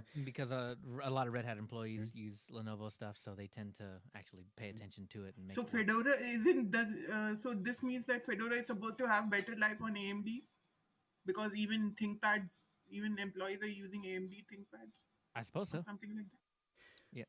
These days I will move to AMD. But Don't I have think a lot anything of with a lot of the AMD work CPU. for AMD is just being done in Mesa. So while I know that the Lenovo employees can contribute to that, I mean a lot of that work is being done independently. So yeah, we should. A lot of praise goes to the Mesa folks for that. Okay, so I think many factors are there, not only like TLP being enabled or something on Mate by default. Mm. Ubuntu Mate. Devs Right. have done a good job on it. Seems like a lot of people like it. So seems like. But they're gonna have to do that reckoning as well because they have that green looking Yaru theme. No, I keep it red through their color selector. Oh sure, but I mean what I'm saying is libid Weta and all that stuff is gonna break all that. So Oh, okay. they're gonna have to You- deal with that. There's a reckoning coming for all of that in GTK 41 or whatever is compatible with GNOME 41. I don't know what it is. What was Okay, what was let's there see. before Libad Beta? Was the CSS style sheet, previous hard coding, wait style sheeting. CSS style sheets are going away in GNOME 42? Correct. In GTK general? Oh, correct. because I Oh, I didn't realize what was the core problem with Libad Beta. hard know that- coding the style sheet. I Libid know that Weta hard codes the style sheet, and I know that needs GTK2 to didn't use CSS style sheets. GTK3 does. Mm-hmm. Correct. Yeah. So Oh. in GTK2, it was more of a hack to do theming because you had to have like a theme engine or something like that running in the background to handle it all, and everything had to be just perfect. But Basically, in anyone who GTK3, wants theme their distro would have to write their own libraries for it. I mean, I don't know actually. I don't remember back that far, but it I don't seems know like right now Okay. with Libad Beta. with Would they Libid have Weta, to- they're gonna have to do that again. Yes. Okay, so this it's is gonna evolving make just me move backwards. away from GNOME. Yeah, GTK3 was probably the easiest as far as theming your own stuff, and it seems that's probably agree. true because that's why everybody did it. All the big distros actually started to do it, and now in GTK4, libid Weta hardcodes the style sheet, so you end up in a situation where you either have to play exactly the way that libid Weta wants you to play without changing much, or you have to fork libid Weta and handle it yourself, pretty much the way that GTK used to be handled, which was a pretty terrible experience, but mostly worked. What are my first impressions with Beta, or generally using Beta as a theme? When I started using Lux, it's a gray theme, but it has a blue accent color. So I was wondering why there was no option for choosing the accent color. Because I if you want to think have they're working on that. because if I had to use Advaita with another accent color, I would have to go to and download a modified theme that was modified by someone to include a different style sheet and colors. Mm-hmm. Yeah, well, so I think they're working on the accent color, but I don't think they want you to theme the whole thing. They want stuff I don't to want to highlight theme correctly. anything. Yeah. But I mean, if a lot of the but- folks that were behind the "Don't Theme My App" website are GNOME developers. So I thought they mean- were only GNOME developers. was it really only? I thought they were only GNOME developers. I mean, it could be true. I don't know. I know there were a lot of them for sure, though. And I mean, it makes sense, right? I mean, if those are the same people working on GNOME and they don't want you to theme their app, then they're probably going to hard code it in GTK. Oh, wait, they did But hard my code it biggest so you don't problem theme is their app. when I'm using another GTK based desktop other than GNOME. For example, I'm on XFC, my main driver, and Mhm. if I install like GNOME disks, I expect it to follow the system by theme. Well, and it will until XFCE upgrades to GTK4 in like 2030 or whenever they decide to do that, which will probably be sometime around never. But Oh, Resington, shots fired. no, he likes it that way. Yeah, the black What if background. what if right? That's right. if somewhere along the way, just the GNOME apps just stop supporting GTK3? I mean, honestly, it's going to do that, and the desktop environment folks are either not going to care or they're going to care enough to fork it. And if they don't care, Because then it's just going to look bad, Mm. and that's fine. And people get used to it, and people will stop complaining eventually. Yes. Or if it themes well and everything else, people are going to be, come over here, look, the themes work, as if the themes actually mean you can play a game or something. even So- though I'm on XFC, when I go to my .config folder, there's a GTK4 for no, there's no GTK4 directory. I was going to say there was. In XFCE? Yeah, so if I run GNOME apps on XFC, do they just use GTK3 even though they use GTK4 on GNOME? No. Well, I don't know. I guess it depends, right? Because what system are you on? Void. But I remember on a previous installation of either Void or Arch, I remember that there was a GTK2, 3, and a GTK4 folder in .config. And But that there would is be no because GTK4 now. Right. That would be because the application relies on those particular libraries, so it'll pull them in when you install them. Mhm. But so I don't know. I don't know what the current Interesting. state of Void is at the moment for, is it a But I'm- GTK3 version of disks that you're using? But and since Void already has GNOME 40 because it's rolling, I would imagine that disks on Void would use whatever it would use on Arch and Fedora. Yeah. I don't know. I guess it just assumes whichever one they're packaging. If they're packaging the GTK3 version, or is disks even GTK4 yet? I kind of assume that all of the core GNOME apps would be GTK4. I don't know. I think they leave disks out there to wallow a little bit sometimes. I mean, it works just Yeah. fine, so I don't know. I really thought don't know. when GNOME moved to GTK4, I assumed that they moved everything. That comes pre-installed. I don't know. I don't know that they'll do that. I think it's a lot of work to get everything upgraded to GTK4 because I mean, GTK3 to GTK4 is a pretty big jump, and you have to make a lot of different changes to make it compatible. So, I would suppose that a lot of this software is going to stay GTK3 until people get around to it. So I don't know. I really don't know the answer though. Mhm. Just a random thing I looked up. Domo is the mascot of the Japan Broadcasting Corporation. Oh, well, they have the cutest mascot ever. Okay, Fedora 35 is out beta. No, it is Do they- 41. So did they manage to have GNOME 41? I haven't checked yet. I'm about to fire it up on live USB. Okay. They're using the 1.2. Maybe Josh. Mm. I maybe took Josh the here ISO can down this morning, but I haven't. I put it on my Ventoy stick, but I haven't booted into it yet. The other day I wanted to Yes. try Solus on my computer. I installed Solus and then I installed the proprietary NVIDIA drivers and then I wasn't able to log into the session. Okay, so you have to mod set something. Novo.modset equal to 0. Then it will work sometimes on some Equals to OS 0? distros. Yes, NVIDIA, not NVIDIA.modset. It is Novo.modset equal to 0 in the grub command line. Yeah, it So looks it'll like work. I GNOME don't use disks Grub. does follow GNOME, so it's likely 4 dot in the later versions. You'll have to check Maybe with Fedora. So maybe it does. There's no Fedora GTK4 is folder because it doesn't require any user specific configuration. Maybe. So maybe if I look at, let's see, there will be a GTK4 Okay, folder. Norbert, last I checked the testing thing, it was GNOME 41 on Fedora 35.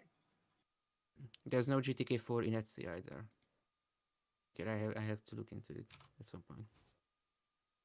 Norbert, last Yes? I checked FC35, that thing component list before they compiled it, it did contain GNOME 41. So I'm expecting they Okay. did a test week for it. They did a test day for it as well. So what Fedora basically does is it tests all the components which it's supposed to have in its next version through a test week or a test day. For the kernel, it is test week. For the desktop environment, it's a test day. So it can gather all the bug reports from the community. Good luck. So 5.14 is more likely in FC35.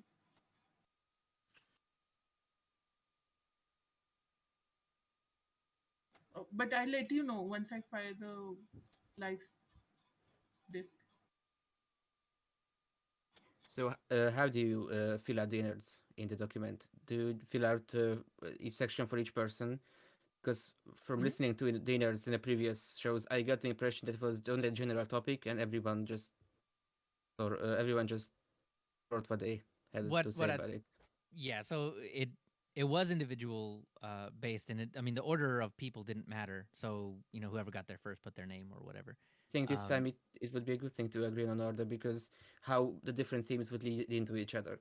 For and example, if we would start with uh, the Solus devs and the Popos devs saying that they don't agree with some things that could then lead into the gnome theming part. So what ends up happening in the innards is that while the things that we write down may be out of order, someone will interject an opinion that leads the conversation toward what you're talking about.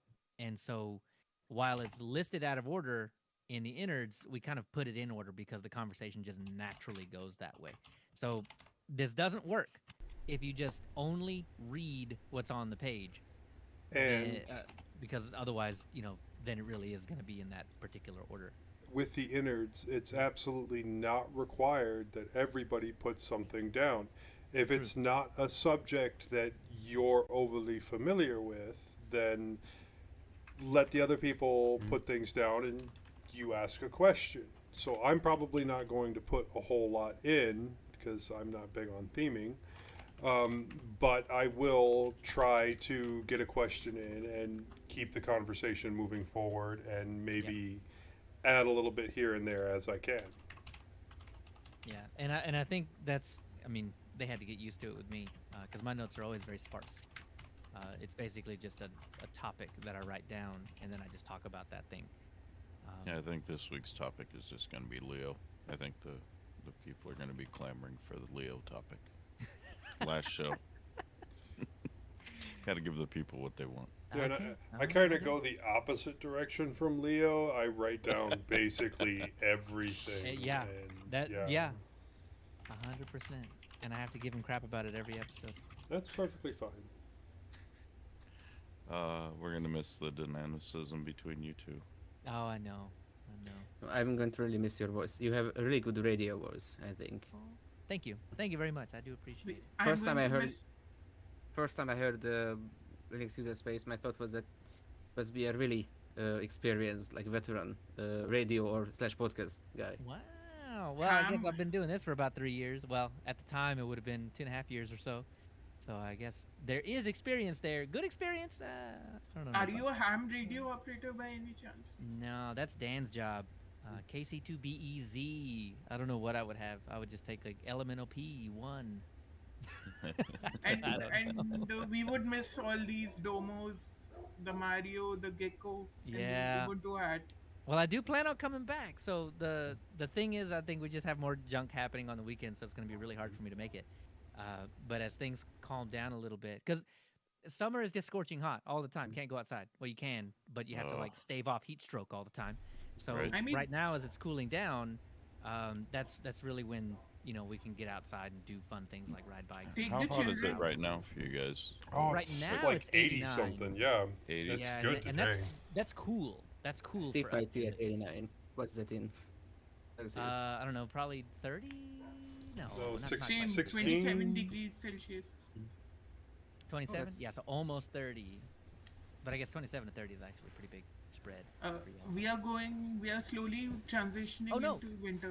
over here 89 in is- India. 31.6. I don't know if the points matter to you, but Okay, yeah, that's fine. 31 In and a India, half. we are slowly transitioning from summer to winters. Now it's autumn. See, Yeah, and this Texas, is cool. This is a cool day. 31 degrees is very cool for Texas at this time of year. Texas has a bit of fall. It has a bit of spring, but mostly it's just blazing hot. I'm gonna kill you summer. Yeah, That Between sounds like desert? California. yeah. Between I would say April and now, it's basically summer. It's But like you guys have the humidity too. You got those. Well, depending Well, on in where you are, I'm central sure. Yeah, Texas, I'm too far yeah. inland for a lot of that humidity. But Oh, it got no. real humid after the hurricane. No, I'm After the Oh, well, tropical bad. storm. oh, another pretty well hurricane central. alert. in India, West Coast, East Coast this time. You had one? We had two of them now Oh, wow, this yeah. year. Jeez. Yeah, there was one that I don't think Dan was affected by it too much, but I mean, there was that hurricane that came in the Gulf and then went all the way up the eastern seaboard. So, hurricanes don't normally do that, but this year it did. Global warming. Yeah, well. some people Global would just- climate I agree. change. Use the correct words. But, Actually, think of this. Do this isn't a lot. like hurricanes supposed to be like localized? No. I mean, I don't know. They can go pretty far inland, but I mean, it's just rare for it to happen. It just happened this year. Not inland, like you said. It started in Gulf and it moved to another area. It stayed on the coast, but usually once they go like inland, they really start losing a lot of the strength behind It's them. Okay. it's the Gulf hurricanes that really screw people over because the warm water in the Gulf just supercharges it right before it hits land. So, Oh, which Gulf? Gulf of Mexico? Yeah. Gulf of Mexico, yeah. I see someone from the Hungarian Discord in the chat. Hey, All right. Hungarian person from in the Discord in the chat. Hi. This is what we'll miss. See, your internet's bad, but you can always go back and watch it again. See, because you can't get enough Norbert. I think that's the secret. Norbert's the secret sauce. There you go. I On the just have Big to. Mac. I still have to work on my pronunciation because listening to the previous show, I realized for some reason my brain, my subconscious was telling me to speak more American, and I was also speaking very fast. So for example, there was a sentence where I said, and I can also use it on my Android phone, and I could barely understand myself, even though Oh. it was me who said it. So I guess I have to be more calm. I have to. Well, yeah. It's funny because even though I've been making YouTube videos for a couple of years, I still don't have much experience with speaking live because I'm usually used to just doing several takes of the same sentence and Right. not doing things live. So this will be good practice me in that regard and also my pronunciation. And No, what's funny? I'm going to disagree with you there. Your pronunciation is just fine. I can understand everything you say. Yes, you have an accent, but it is completely understandable. So No joke, but- you have an accent. How about that? I Everyone has do. an accent. I have a Midwest accent and with a little bit of Texas I twang have an thrown in Indian there. accent. Wait, You you have have an what? accent? You have an Indian accent? Yeah, the English which we use is British, not United States. Do, So do you you spell speak? color with the U. You spell it wrong. I United kind of States. I kind of want to have an accent that's more into British English. I guess this kind of sounds snobbish, but even when I'm installing a distro, I would usually just check British English. I might leave it to American English, but whenever the install defaults to Hungarian and I want my system to be English, I'm like, if I take the effort to switch to another language, I might just check British English because Look, the reason you do American English is because you've gotten the American lazy. I mean, color sounds the same no matter if it has a U or not. So why even have it? Exactly. There you go. Exactly. Well, I Take it agree. out, we really and then Unified Take it out. English. save your hand. we really But need to India get was Hob has a on the unit, show. so- We need to get Hob on the But- show. But our teachers Oh, don't make yeah. a fuss of it. But our English teachers don't make a fuss of it. Like whether you write OR or UR, both are perfectly fine. in the comments, please. I know I won't have an English or American accent, but last year when I was looking to for buying this laptop that I have, I came across a review on YouTube, and the guy had a really convincing, almost perfect British accent, reviewing the machine. And he opened it up, and I looked at the keyboard, and it had a Hungarian layout. So he happened to be Hungarian, but he was speaking with a really good accent. So, I- Spalius, I- what is neutral? Like, who sounds neutral? What does that look, mean? I've me- gotten told by Australians because I've had to call them for work that my accent was so thick that they couldn't understand me. Your accent? wow. My accent was so thick Fair dinkum. that they couldn't understand me. So And it was Australian saying that. if you think that someone doesn't have an accent, it really just means that their accent matches yours. That exactly. Yes. So what's interesting for me, Michael from Vsauce sort of sounds neutral, even though he has an American accent. But so, he's it's that yeah, he's a- Midwesternish kind of English accent or He's U.S. he's accent. Midwestern. I mean, also television announcers. Right, right, speak. right. So how television announcers speak in Britain? That's sort of is it called a Cambridge English accent or something like that? I No, would ever- consider that to be a pretty heavy accent. The Queen's English. Oh, you Okay. haven't lived until you've tried to go through a heavy We have Scottish Queen's accent. English. We have Queen's English over here, but we emulate American English. You speak Because a we lot of think English in because everyday we life. think yes, India? yes, because American English is cooler than British English. That's what Oh, we you know think. why? You know why you think that? Because we make a lot of TV. That's why. Yes. That's basically the only reason, man. We dominate the airwaves, so our accent becomes the neutral. Yeah, zone. also, since I've got into Doctor Who, and especially listening to the Doctor Who audio dramas, and for example, the northern accent, how Eccleston and Whittaker speak, it's kind of how. Well, they got a the Doctor doesn't say replacement. dungeon; he says dungeon. They got a replacement for Eccleston for the Big Finish audio dramas, from what I He is doing understood. it. Oh, he is He's doing doing it. it, Oh, actually. I haven't And it picked was- up the new no, stuff, so I'm gonna have to The find past that.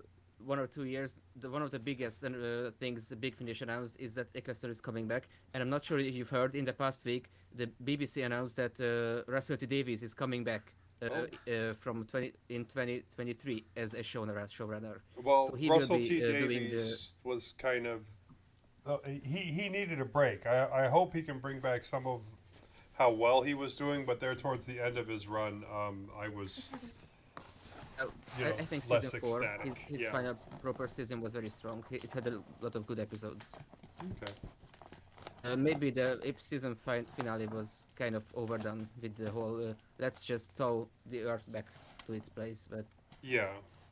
Yeah, I- well, if it's I- better. if I It's had- better than Capaldi's first season. I mean, Capaldi was great as the Doctor.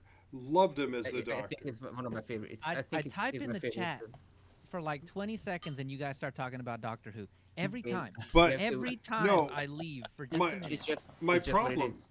my problem is that the first Leo season is of gonna keep us on Capaldi was track. absolutely terrible because the writing was garbage. It had good episodes. No, the moon hatched and Oh, laid yes, an that was egg that was the exact same weight as the I guess they- moon. Wait, hold on, Yes, hold it- on. The moon's it had not an good egg? episodes. When did that happen? I thought it was an egg. I thought it was a dinosaur I egg. thought it was cheese. Oh, it is. It's Swiss cheese. There. Oh, my favorite. So- Yeah. Like Joe turned off his mic. He's done.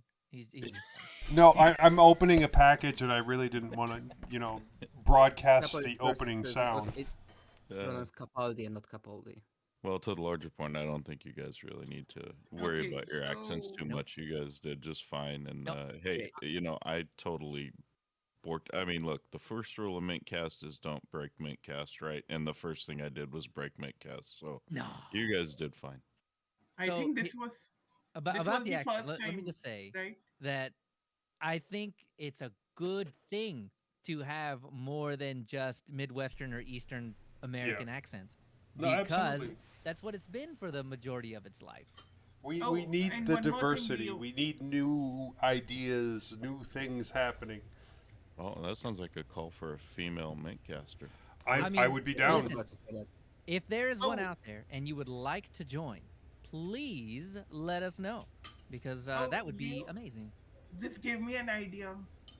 I can bring my best friend onto the Linux side Okay. slowly. All right. Introduce a new user to Linux. And Don't- then That would eventually be make that would be an interesting thing to podcast about. A brand new Guinea pig, user basically. going through the process of transitioning to Linux. 100%. I would love to have that on the show. That would Getting be out awesome. about the pains of snaps and the NVIDIA drivers and battery life. No, Well, she has what a- actually matters to a new user? Do snaps Yeah. matter to a new user? I doubt it. I mean, if the software runs, I think Yeah. most people won't care too terribly much. But I mean, there's left, certainly like, purists like we Battery are. life is Yeah, more once you've been No, she's entrenched not in a it for a purist. while, She needs only like web browsing, typing, Word, Excel, PowerPoint. I don't have a problem with snaps specifically. I have a problem with the snaps, the Ubuntu software defaulting to offering the snap, even when there's a version of the software in the repos. And since the Ubuntu repos are not as dated as the Debian repos, I don't think there is a good excuse for offering the snap by default when there's a perfectly fine version in One the Windows. thing. For us tinkerers, we would care about snaps, but what about normal users? Exactly. One way to find out I would is love to the introduce a new opinion. user. I would love the opinion of a new user. Does snaps matter to you right now? And then ask them again in a year if they're still around. Do snaps matter to you now? Because would it? I don't know. think after a year, and if you care about your desktop or your operating system, most people do not care. Like Exactly. the people that are running Windows, running their video games, do not care that it's Windows underneath. So, No, if you get to the tinkery part, if you are a nerd like we are, you'll end up caring, and you'll probably end up making a choice and sticking with that. Yeah. My dad But is that says- the average user?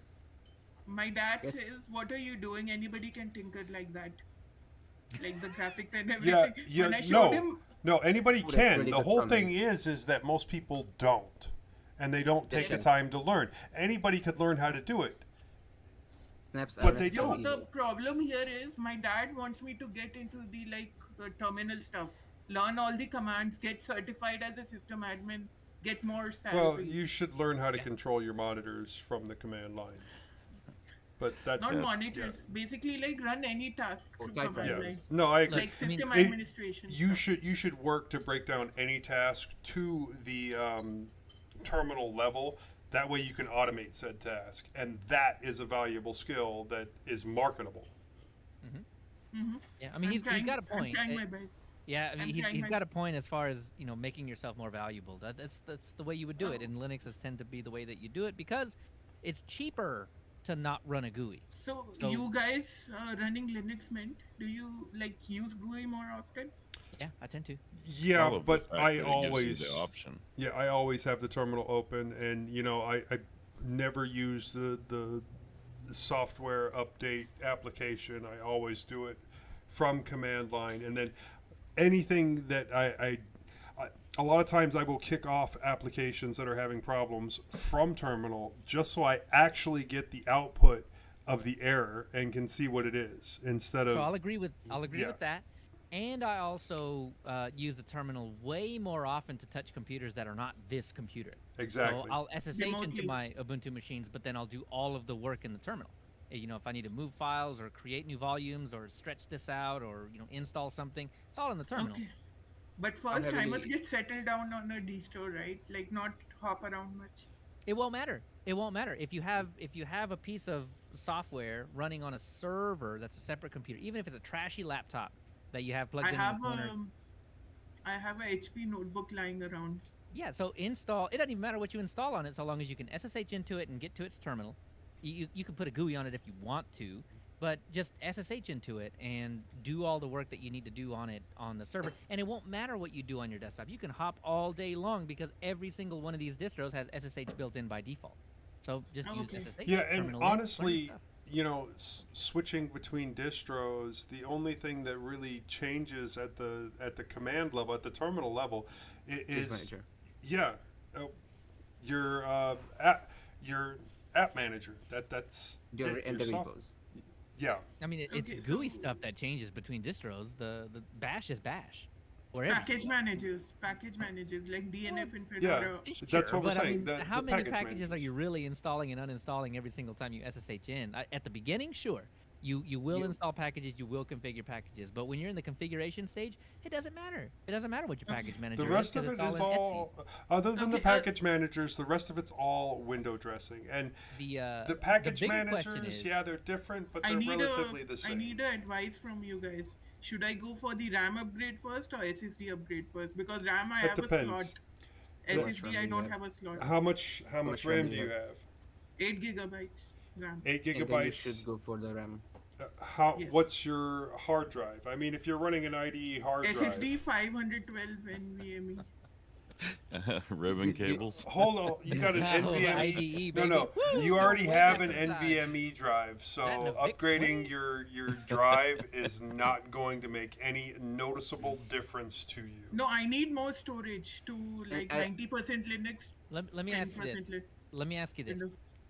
Type free right now, and what does it say under swap? Free space dash M. Throw a H in there too. Make Yeah. it nice. Free Even space better. dash I don't HM. No, I just terminal Free tip of the day. H. Here, Sean, you want to learn terminal? Here's how you can do it. Open up terminal now. And Oh, then, sorry, I'm not. I like removed Linux after facing Oh, disappointment with Ubuntu beta. I'll get back to it. Don't worry about it. oh, One more hurt. space for install No, I was games like or totally disappointed. Totally disappointed. I'm kidding. Canonical's QA, man. Yesterday, I was awake just to expecting something good out of Ubuntu, but didn't happen. So here's what I'm getting at. What you need to do is use Linux the way that you would normally use Linux. Open up all the browsers, all the tabs. Don't like stress it just to stress it. Just do what you normally do and go look at the utilization of swap. And if there is any utilization whatsoever, you need the RAM. Yeah. No, And- no Yeah. utilization on my end. From For- what Then- I for was- swap- Then 8 gigs is serving you well. You're not running out of RAM, and Linux is just happily chugging along. If you are getting close to running out of disk space, though, go for the disk first. But if you start using swap, go for RAM first. Those are your two. That's how you figure it out. Okay, We so also say disk that the- space is like I want to dual boot, like 800 Oh, yeah, sure. gigabytes of Linux. So and you want to move full time to Linux for gaming. not for gaming yet. Oh. Not yet. Slowly, as things develop, I may. But if you game a lot, I think it would make a lot of sense to go for the RAM upgrade. Also, if you do one No, more actually, storage games do restrict the RAM sometimes. do one more storage for games, or do you want more storage for just storing files? So, like my brother's configuration is 800 gigabits for Linux and 200 gigabits for Windows. Dual boot. Pop OS plus Windows 10. Do you have another slot to put anything like an HDD in the computer? No, it's not Just hybrid. data. It's a single NVMe Is it a laptop or Right. desktop? laptop. Do you have USB 3.1 slots or 3.2 slots? Yes, Or Think yes. You're gonna Okay. make him 3.1, duct tape a 3.2. hard drive to the monitor, aren't you? What I do is I Yeah. get a 3.5 Seriously. inch No, hard drive. actually, the reason Like, is I don't know how to like install it yet because I find it very complex. I read through that; it's very complex. it's not. I just buy 3.5 hard drives and I put them in a case. Because with I'm too a- scared to experiment on a newer laptop. It's been like If 3 to 4 you're months. experimenting on an external hard drive, then all you do is remove the external hard drive and everything goes back to the way it was. Yeah, that's one of the cool things about. Okay, I do mean, have a installing on a 500 separate drive. gigabits Seagate expansion, though. with What's the USB interface on that? USB 3. USB 3. That's fast enough to run Windows. You want to put Linux on the internal SSD and Windows on the external hard drive? That's what I Vice would do. versa. Opposite. Uh, For now, opposite. Because if you are gaming on Windows, I think you should have the distro, the OS that you use No, for gaming. The because SSD. I may move permanently to Linux with all these improvements coming in. Then what you do at that point is you move the hard drive from an external to an internal. Y'all are making this real complicated. I think But his you can- original idea was the best one for him because Windows is going to be used as an Xbox, and it will totally bork up grub sometimes. So you need to get familiar with how to repair grub. But that's pretty much it. 1 terabyte drive. Honest, You had mentioned yeah. 800 for Linux, 200 for Windows. So that I was think his that the- was brother's- the it was problem a with 512. The problem with that is that you have to fix it from the Windows side. And it's No, you can actually fix it really from a easy to Linux do. boot disk. You can, but it's a lot easier to do it from the Windows side. It's like changing one thing. I can't remember the exact thing that you're supposed to change, but I'd have to the look it grub up rescue again. screen's never fun, but at least you can get in there. And No, You they've know got what I a do? Linux Mint has a system repair. It's literally turn it on, click repair That's true. grub, and then reboot, and you're done. Okay. I mean, it's not difficult. that's Now true. Ubuntu also has the option with the new installer, Oh, like you good. can repair it. Ah, beautiful. Oh, so Flutter was worth something. That's cool. Ah, there you go. But What do still, you, Linux uh, means all the things. When do you think you will be moving full time to Linux? Yes, with all these Proton improvements, I'm but- seriously but- excited about it. But when do you think that will happen? In like a few 1, months 2 or maybe months, half a year? 1, 2, 3 months, Okay. like 1 to 2 months if the But- development is going well with Proton.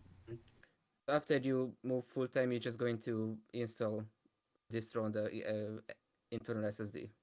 Yes. Yes. Like for now, Uh, I need dual boot. Like for yes, but now, do your games take a lot of space? 80 gigabytes per game. What I in my experience, when I try to run Windows Oh, games on Proton on Steam Robert, with Proton, one yes, thing, like newer games are 80 gigabytes plus sometimes because yes, updates and expansions mm, and all that stuff. how The many games older games are 40 gigabytes something. is your 512 GB SSD enough for the games? Right now, it fills up with 4 games of 80 gigabytes. Mm. So that's why you might be. That's the thing because I tried. I had a Steam library on a Windows partition, and I tried to run games on Steam with Proton from that, and they didn't start. Then I realized you can, for some reason, you can only start play games with Proton on Look, Steam if the I play Steam only library two is on games. an X, not on an NTFS partition because it won't work that way. I Not sure play if you only want. 2 games. I only play 2 games. Formula One and Ghost Recon. That's it. Okay. So when you said you wanted to decide between a RAM upgrade and an SSD upgrade, I guess it would make So I sense. have to- other games, but I don't play them as much as these two. Mm. And I need a good like. I'm buying a gamepad. So what do you think? Gamepad is out of the box compatible on Linux? Xbox Leo? One controller? Works, Normal I think. PC controllers, like not Xbox One specifically. controller. It's a normal PC controller. It's baked into the kernel. It's fine. Yeah. Works I- perfect. It's funny how a lot of the times Microsoft hardware tends to be best for usage only. No, Or- Xbox One is expensive, so I'm looking at a more Ba- cheaper option. which is Basic, friendly. no, the Yeah, Logitech, basic con- controller. the Logitech You go with the- controllers. with Anything made by Logitech when it comes to a controller is going to work well on Linux. Also, Because if So you what about generic, like Log- non-Logitech, you non-Microsoft? have a higher chance of not being supported on Look, Linux. I can find used Logitech controllers for like $5 each. Oh, I would have to check that, but in India you can't trust anyone with electronics. I also trust my soldering iron, so check Oh, that out. I don't know if you can get it in Logitech India, from- but check those out. Those are good on Linux. I mean, new Logitech controllers could also be cheaper than relatively cheap. Yeah. Xbox controllers. Yeah. Okay. Oh, So- I have heard about these controllers, which Leo sent me. They're Oh, really they good. have retro also, Mhm. like Sega Mega Drive and all that stuff. Yep. That's why I like them so much. I mean, they're. If you ever played one of the older consoles, you can just get that exact controller, and it works great over Bluetooth or whatever. I've heard good things about 8-bit too. They're good. They're really fantastic. I have the. They don't make it anymore, but it's the Super Nintendo looking one without the joysticks. It's fantastic. I like the Oh, design on that unfortunately, first it's one they just have. Europe, US. Yeah, I like that design that they have on the first one for the Xbox. Is that the one that looks kind of like a PlayStation one, but it looks Super Nintendo on top? Well, it has like okay. Mhm. It has the Xbox X right there in the middle, but yeah. Oh. And then the two Oh, thumbsticks. no, I see it. That's the two OG Super thumbsticks. Nintendo. It doesn't even have Yeah. the little arm. That one's cool looking though. I like that one. Maybe I get that one instead of an Xbox controller. Unfortunately, it does not ship to outside US, Ah, Mexico, and everything. that Europe. sucks. I tried. But it's a Bluetooth controller. It's not a PC controller. I mean, you can use Yeah, it over that's- USB if you want. Well, yeah. I had looking at their collection of those retro controllers. I feel like just ordering it, don't without worrying about the taxes or something. Get the Sega Genesis M30. $36. Speaking of input devices, how's that new keyboard treating you, Leo? Oh my god, dude. It is the best keyboard. I've How's ever owned. the Bluetooth on it? Is it stable? When you're using it, it's fine. You did say that when you let it go to sleep, it might mess up or whatever, and that seems like the case. I have to turn Bluetooth on the keyboard off, then back on, and it works again until you let it go to sleep. But you can turn off sleep. all together You- on the keyboard, so it won't. Okay, run on the that. keyboard itself, you can. Okay, see that's the That's- major difference because I can That's make it so that my PC doesn't go to sleep for Bluetooth, but I don't know how to do it on the keyboard to keep That's that the mode thing up. about these keyboards. This is the other side. Not only does it feel amazing, I mean, it's seriously. I'm not even joking when I say it's the best keyboard I've ever owned. It also bakes everything that you do, the color scheme that you make. There's no software required. You don't have to install stupid OpenRGB or some other janky kernel module to make lights work. That's all firmware based. It's all key based and has nothing to do with your operating system. So Nice. it is Linux compatible out of the box. You do, if you want the function keys to be function and not media keys, you have to go in and add a line in somewhere. I'll post about it, but you basically I change think a you 1 can to do a that 0. from BIOS, right? You cannot in this situation. You have to do it. You have to inform the kernel of what your intent is. So it has nothing to do with the Oh, BIOS okay. in this case. But you literally change 0 or a 1 to a 0 and it works. So that it's that easy, and then it'll always remember after the fact. Nice. Do they do a full size as well?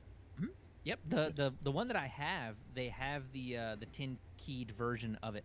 So yeah. yeah. Oh, post that link for the 10 key version one then. So 10 key version as in complete keyboard, like 100%. Called the Yeah, K1. 108. Oh, Why the do they call it Keychron the 10 K1. key? No, I got you. No, Yep, it's like K1. the Key. Oh wait, no, it's not. I It, thought it's said the it was key. full size. It's the Keychron K1, right? It even says.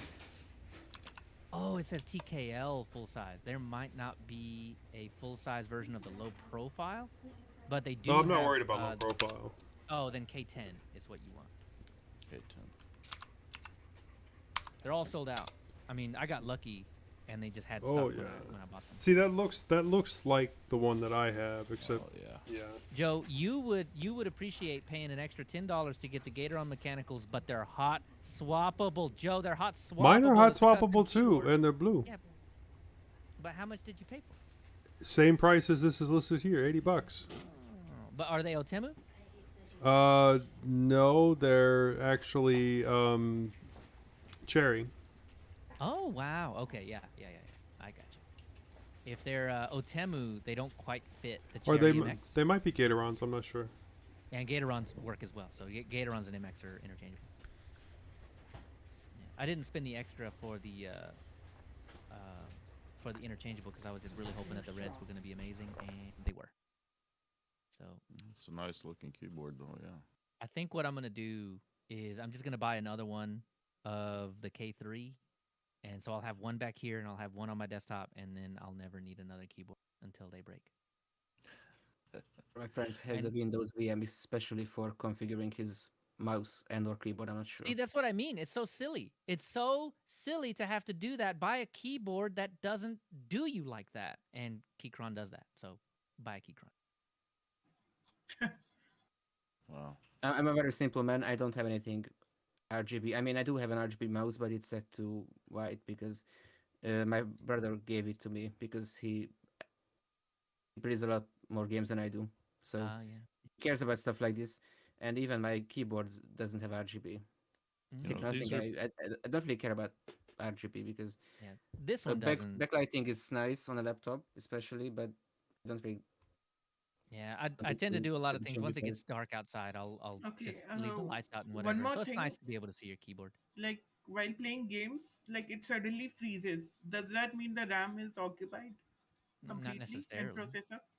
Because when I open Task Manager, it shows that the processor is like completely occupied. Well, then that's CPU, not RAM or disk. Yeah. So your this looks like CPU a down. major bug. This is a major bug in the new Windows. Is it though? I mean, if your CPU is 100%, then it's doing other things, and that's just because Windows likes to do a lot of stuff in the background. No, It very but, well could just be updates. But it affects my like gaming performance. It suddenly gets stuck, like completely frozen. You have to. I have to hard restart it. I mean, oh, Like wait, power wait. button. So it freezes, like it actually freezes up. Yes, totally non-responsive. Oh, I don't know. I That can't sounds even driver move the like a remote. driver issue or something.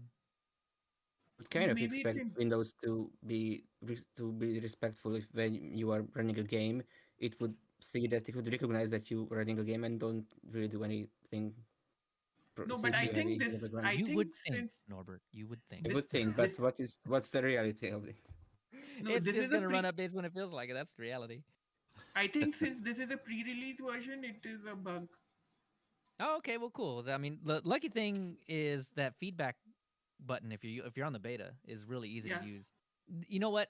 That's another thing about in Linux is, my God, make it easy for me to file a bug. Like, do not make me sign up to a No, website that I'll never use Launchpad. again to do any of Ubuntu that. makes you sign to Launchpad, their own. I know. That's what I mean. I don't want to do that. I mean, that's why I haven't submitted so many bugs because they put so many barriers in front of me. I just want to open up a piece, like a little software. I mean, and then Oh, just write in the things that happened. And to be honest with you, I wouldn't care if Ubuntu ran a bunch of telemetry figuring out for me. So I didn't have to submit the bug at I all. mean, But that would be the death of Ubuntu. So maybe it's isn't there an option for it? Automatic bug filing? I do see sometimes like, do you want us to submit this report? And I always submit the report. I don't know if it does anything though. Yeah. I think that's app port. Yeah. So I mean, 100%. I will 100% every time, unless somehow I accidentally hit the wrong button. I will always submit that report every time, every time. But if you're seriously going to make me log into a website that I have to create an account for, and then have an email for, and then keep up with my login for, and then every time I have to do it again, I have to reset my password because there's no telling what I set it to. I mean, no, no. I'm I not had video experiences with GNOME 4 both on Ubuntu and Fedora when it would produce an unreportable bug. Well, I have that. It says report, and I click report, and it says this cannot be reported. Oh, yeah, exactly, right? Like, so, I mean, hey, I tried. I did my best. But, like, I have a bug that I'm pretty sure is not an elementary bug. When I open up the laptop from sleep, it shows me my desktop instead of the login screen, and then about a second or two later, it'll show me the login screen. But I've The other seen that thing- on other desktops as well, so I know it's not an elementary bug. But, Can I you mean, can you where- interact with the desktop when it does that? I don't know. I don't know. Oh, actually. you can, but you it's still see gonna the lock. screen, and if you just and I took a And you video gotta of be it. quick. It's easy to see everything on the screen. So if I had anything that was important to me up on the screen, then well, anybody can true. see it. Yeah, it seems like a little bit of a critical security flaw. I mean, It's honestly, just an if order I of had Bitwarden execution up on the problem screen- there. What's that? Yeah, It's just an order of execution problem there. like a You race could probably condition or something. fix it. Well, no. And I know it can be fixed. I just don't know where to file the bug. And I mean, don't get me wrong. I would love to file the bug. I just don't know who to go to. And then having to get flamed on the internet for a while to figure out where to go to is not something that I'm looking forward to doing. So I tend to just not do it. Because, I mean, seriously, the amount of times I've been told, well, that doesn't belong here. Well, where does it belong? Then please tell me, and I will go there and do it properly. But I'm not going to go through that. I'm not going to get flamed. Same. I was installing the NVIDIA drivers on Void. I started seeing lines in the terminal that says the kernel is tainted. It's like, what does it mean? Apparently, it means that it's not officially supported if it's tainted. So if I have some problems regarding the kernel, I can file a report. I think. Not sure if that's just specific to the distro, or Say And that again. yeah. On Void, you have to enable the non-free repo before you can install them with the drivers, even though I think it still counts as an official repository. So when I installed the NVIDIA drivers and it started building the kernel modules, I got a notification that says the kernel is tainted. Didn't know what it means, and apparently it means that if it Wait. says that the kernel is tainted, then it means that it's no longer officially supported as long as it's tainted, or I'm not sure. No, it's like if you add modules, that's a term. That's a Linux term. Just Google is, it. yeah. Tainted kernel. Yeah, that's a It Linux means term. switch to AMD is what it means. Yes. No, Yeah. modified One day kernel. I should. I never even had an AMD GPU, CPU. I yeah. mean, That's the way to go on Shame. Linux. Yeah. Yeah, it is. No, I'm still staying with Nvidia because I it get is. it. I will don't swap want to performance change the every brand. single day to when I can just update my system and not have to worry about whether or not Okay. Nvidia is going to treat me right today. with current video card prices, I think as long as Okay, my not to 1060 not to works, force I just, anyone to buy Nvidia, they're still but I terrible. think Nvidia is As you want. improving bit by bit. But didn't Nvidia say that they want to put out a open source driver by the end of the year? Completely open source driver. Nvidia promises a lot of things, but believe me, they're improving slowly with VLANs But and everything. they are kind of pressured by the fact that AMD also already has open source drivers, no? NVIDIA? Oh, AMD, sorry. Oh, AMD. Yeah, I thi- AMD. I think Nvidia See, doesn't want to have an open source driver, but they are kind of pressured into doing it. Maybe I'm so. not I mean, sure where they're at. that's And fine. I mean, open. I would love to be able to just not think about drivers, because if I it would be there by default. the reason Nvidia does not give out his source code is something really weird. Yeah. Like they Also, don't whenever want I anything like falling into wrong hands Mm. or hack or security or something. whenever I install the AMD drivers, it says it will have to will occupy like 300 or 400 megabytes after installation. That's just feels weird to me. 1 point, I mean, sometimes 1 gigabyte with all I mean, the XOR thing. yes, that's on Windows. It's not very unusual, but No, you will feel unusual when you have like 6 or 7 gigabytes remaining out of 512 GB. When you have less space, I you mean will think twice. my root Actually, partition is only to be 40 honest. gigabytes, and I'm only using 14 gigabytes so far. What is that? Is that What do you got there, Joe? Oh, my wife went to Spirit, the Halloween store. Oh, Spirit. Yeah, Yeah. yeah, Spirit of Halloween. So it was a sticker that said "wifey" and it had the Bride of Frankenstein on it. Awesome. So when is Halloween this month? Coming month? What plans you guys have? Carve a coconut. Sorry, pumpkin. Carve a we don't pumpkin in form of tux, please. don't really have Halloween here. Actually, you know what? Hard mode is carving a coconut in Oh, in the yeah. shape of tux. Sorry, not coconut. No, I know, I know. Or a Pumpkin. I mean, pineapple. if Time you to hard pull see out mode, the it. man. power tools. You got to bust out the Dremel to get the coconut done. Not Actually, that kind of coconut. sounds I fun mean, now that it you slipped mention it. out. It slipped No, out. I know. And what I'm saying is you should do it on a coconut. It would be funny. I think the Linux way of doing a jack-o'-lantern would be growing the pumpkin yourself in your garden. Exactly. Mm-hmm. They compile Oh, it you yourself. remember? You remember that meme during the anniversary? They gave like eggs and everything and Yeah. happy birthday Linux. Please make your own cake. Those Gentoo Compile your own guys. cake. Oh, Oh, compile your own cake. Yeah. yeah. Oh, and So we all know one the thing. cake's a lie anyway, right? To do That's make cake. exactly right. And comparing to coming to build your own distros, I find LFS is the most amazing. They hand out a book to you. You read that and you do stuff. The Linux from scratch. Yeah. That's tough. But they Yeah. explain it like No. you can follow the instructions on the book and then build your own system. Woohoo, man! What I wouldn't do over a weekend. It's I like think my ultimate goal is building my system from Linux from scratch and then building a Bedrock Linux system up on top of that. See, let me There you get go. Fedora running. Let me get Fedora running full time. Then See, I'll try that maybe. do LFS and then just make your own distro, and then you get Or everybody just complaining at use you because there's too many distros. just use CubeOS. Yeah. Listen to No, all No, the it would fragmentation be on it would be Linux. achievement like building your own distro and running it on your own laptop, for example, Mm. and optimizing it for your own architecture. I don't think I did a really hacky thing. So the VPN I use only seems to properly work on Debian. It has a on their website they have downloads for Debian, Fedora, and Ubuntu, but the Fedora version doesn't seem to work on 34. So what I ended up doing is usually whenever I want to do something over a VPN, I don't want to do everything over a VPN. So what I tried is just installing Debian in a VM and then have it connected to the VPN at all times. And then I realized something. So when I hide all the menus in the VirtualBox window, so there's only the window border. And if I install Debian with XFCE in the VM, it only uses like 200 or 300 megabytes, which is good. But it also, if I if I create a blank theme for the XFCE window manager, then the window borders inside the VM just disappear.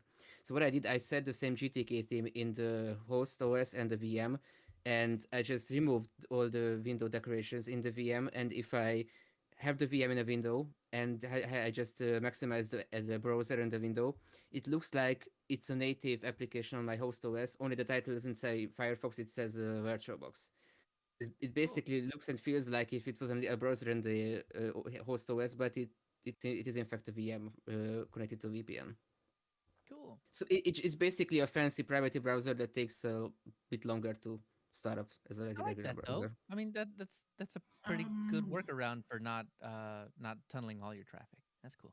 Is there a way okay. in Open so this VPN has their own client which has its own firewall which I like. So I'm not sure if I use the OpenVPN, would it be possible to tunnel only specific programs, so programs is traffic through the Okay. VPN and not?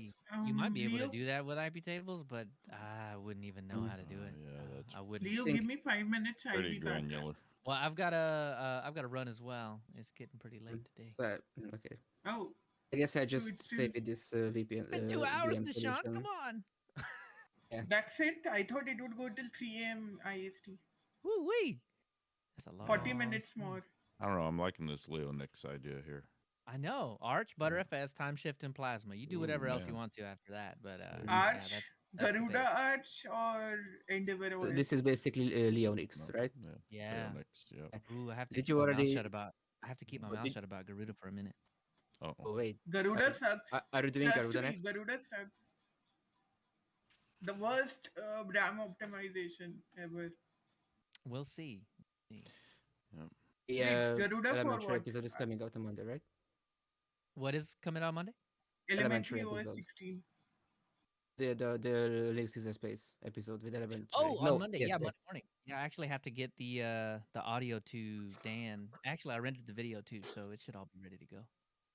But I need to get it to him because it needs to get posted. Okay, The- during this testing and the time, X Ubuntu has the most bugs as of now. Ooh, I checked, like 4 bugs total yeah, regarding. get him out of there. I'm sure. Oh, we need to bug Yeah. Joe with the full mouth. Joe, what do you got there?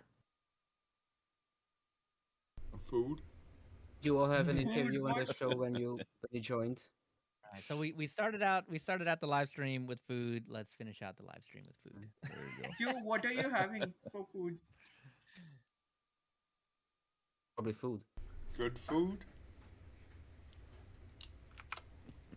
No, that's the last the, of uh, my.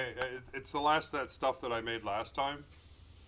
The okay. tortilla, the burrito innards with pita. There isn't quite enough to make Burrito a whole winners, that burrito. would be How do you guys Yeah. manage to like preserve food for like 1 week or something? Fridge Fridge and plastic wrap. Here, And container. here in India, the humidity is so high that it gets spoiled within 1 day. Oh wow. Humidity. at the university and the Department of Biochemistry, they have an ultra low temperature freezer. It's set to I think minus 79 degrees Celsius. No. That That's you, like- you could, I mean, I don't think they would use it for food, but you would I never know. think you're talking some serious freezer burn right there. Yeah. Not my steaks. All right, y'all. I'm gonna get out of here. It's straight up 4 o'clock where I'm at. So you guys have a wonderful rest of your day. One And, quick thing, everybody- Leo. Thank you, Leo. you- You too. See you, Leo. Leo, when you joined and the others, did you all have an interview? No, Like we had- yeah. Oh, yeah. Okay. no, Ah, we did not have an interview. We sent an Yeah, he email. ended up- No, we sent an email Because I and they haven't said listened to please it, but- join, and everybody showed up and they're like, yeah, some of you will leave eventually. Oh, Yes. I took that to mean like an interview on the show. Who are you? That kind of like the Yes. episode that we did for them last time. We did yes, do for that. us. Yeah. Okay. Oh, Yeah. yeah. If you haven't done it, it could have been a good idea to do it for you when you come back in a couple of weeks or months. Oh, hey, I'll do it again. I mean, honestly, I'm sure my opinions have changed over the past 3 years. Mhm. So, yeah, I'll do it again. That's cool with me. But And I'll be back just so I can be on do the you have any episode. updates on the others? Oh yeah. Mike, Josh, and Bo? So Bo still, I think his work schedule prevents him from doing the Sundays, but he will do our editing for us. He's my backup now. I'm Owen's backup, and then Tony's my backup, and then Bo's his backup. So we got plenty of audio editing there. Josh, I think his work schedule too. So if that changes, he might show up a little bit more. And that's why Josh and Bo do that show together, because they can do it during the week, and it's not on that same schedule, so it's just work for both of them. Who was the other? He said 3. I said Mike. Oh, and Mike had familial obligations, so I don't Dropped. think he'll be back He for a dropped. while, if at all. Mm. Yeah. All right. Well, anyway, we can talk more about that on the show or in Discord, whatever. So We should see y'all later. get all the Joshes on at the same time. Oh, that would be no. We hilarious. should have our own No. Josh fight. It turned into Joshception. Mhm. It's no good. We have to see whether he prefers the Voice on a Sunday or not. Actually, it would have to be the day it releases. We would have an episode where there's only Joshes. Oh no. Create a singularity and take out the universe. I'm okay with this. Should send a message to myself in the past to introduce myself as a Josh and not tell my real name. Now we need an orbit. I think that's important. Sorry, what? Said I think we need an orbit. I think that's important. Mm. Gotta have a little variety. I don't imagine that's a very common name in the US. It's German in origin. Is it German? I think it means Northern Lights in not very German, but some Germanic language. I used to live in Germany. And the only Norbert I ever heard in American context was in the Angry Beavers cartoon. I don't think I've ever seen that. That's what my introduction last time referred to. I'm Norbert, but not the beaver. No. That's right. Okay, that makes sense. Yeah. Where were you at, Joe? In Germany? Herzogenaurach. Kannst du spreche Deutsch sprechen? You know, my Something. mom used to take me to the store because I spoke enough German to be able to help her with the grocery shopping. But I was like 6, 5, and then I moved back to the Midwest and never really spoke it again. So, That was it. There's only one thing you need to know, and that's Musha tu and Bier trinken. can I get a beer? Yeah, there you go. Think about the German languages. So I live in Hungary, but the town, I mean, it was used to be as a German settlement when it started out, and there was a lot of German people with German inheritance, I guess. So in the school, in the whether you learn English or German depends on which class you go to, and the class that learns English, they only started from grade 4, but the German class is a special class. It's a German nationality sort of class. There's even a German oriented kindergarten. So in this, I went to the German class because I had a friend I wanted to be in one class with, and I think the teacher was very sympathetic for my mom. So the thing about that class, we had 5 German classes per week each day, from grade 1 to 4. After which I moved schools and I started learning English. The thing about, I think I was in 4th grade, and one time I happened to watch the TV channel, and I was watching it and I started thinking, wait, if I'm learning German at least 3 years, why am I not understanding anything? So I guess you would either, and also my cousins who were in the same shoes, so they learned English. So they learned German in primary school, and then they learned English in high school. And I think they ended up speaking English a lot better than German. So if you're not using a language or you don't have affinity for a language, you're not going to learn it even if. And I guess Right. it was like grade from 1 to 4 for me, so it wasn't that advanced German. That's about Yeah. the same time frame where I was learning German. Would have been kindergarten through, I think, 2nd. But I was learning German at the school, but it was schools on military bases. So they were bringing in German teachers from Germany and teaching us that way. Yeah, probably. Yeah, a bit more authentic than just bringing in someone who speaks it as a second language. Yeah, I took 3 years of Spanish in high school, and I really didn't learn much of anything. It was mostly what I know was picked up from just being around friends and their parents that lived here. And if you wanted to get anything, asked or done at their houses, you needed to know how to say it. So Yeah, How is my the Spanish is US terrible. was the US school system divided up? Because in Hungary we have 8 years of what's called primary school and then 4 years of what's called I think high school. It's kind of different across all of the U.S. And yeah, I can say that because I went to a lot of schools all across the U.S. But yeah, it can change. most generally, it's what kindergarten through fifth is grade school, and then sixth through eighth is middle school, and then ninth through 12th is high school. So Although 9 through 12 is kind of the same. Yeah. Although some schools do like kindergarten through sixth as grade school, and then Is kindergarten part of the school? Because in some places, I think in most places here, kindergarten is a whole separate thing, or separate institute. That's Is usually institute integrated. the right It's word? usually integrated here. Usually you have like where I lived, it was K through fourth was elementary, then fifth through eighth was middle, and then ninth through 12th was high.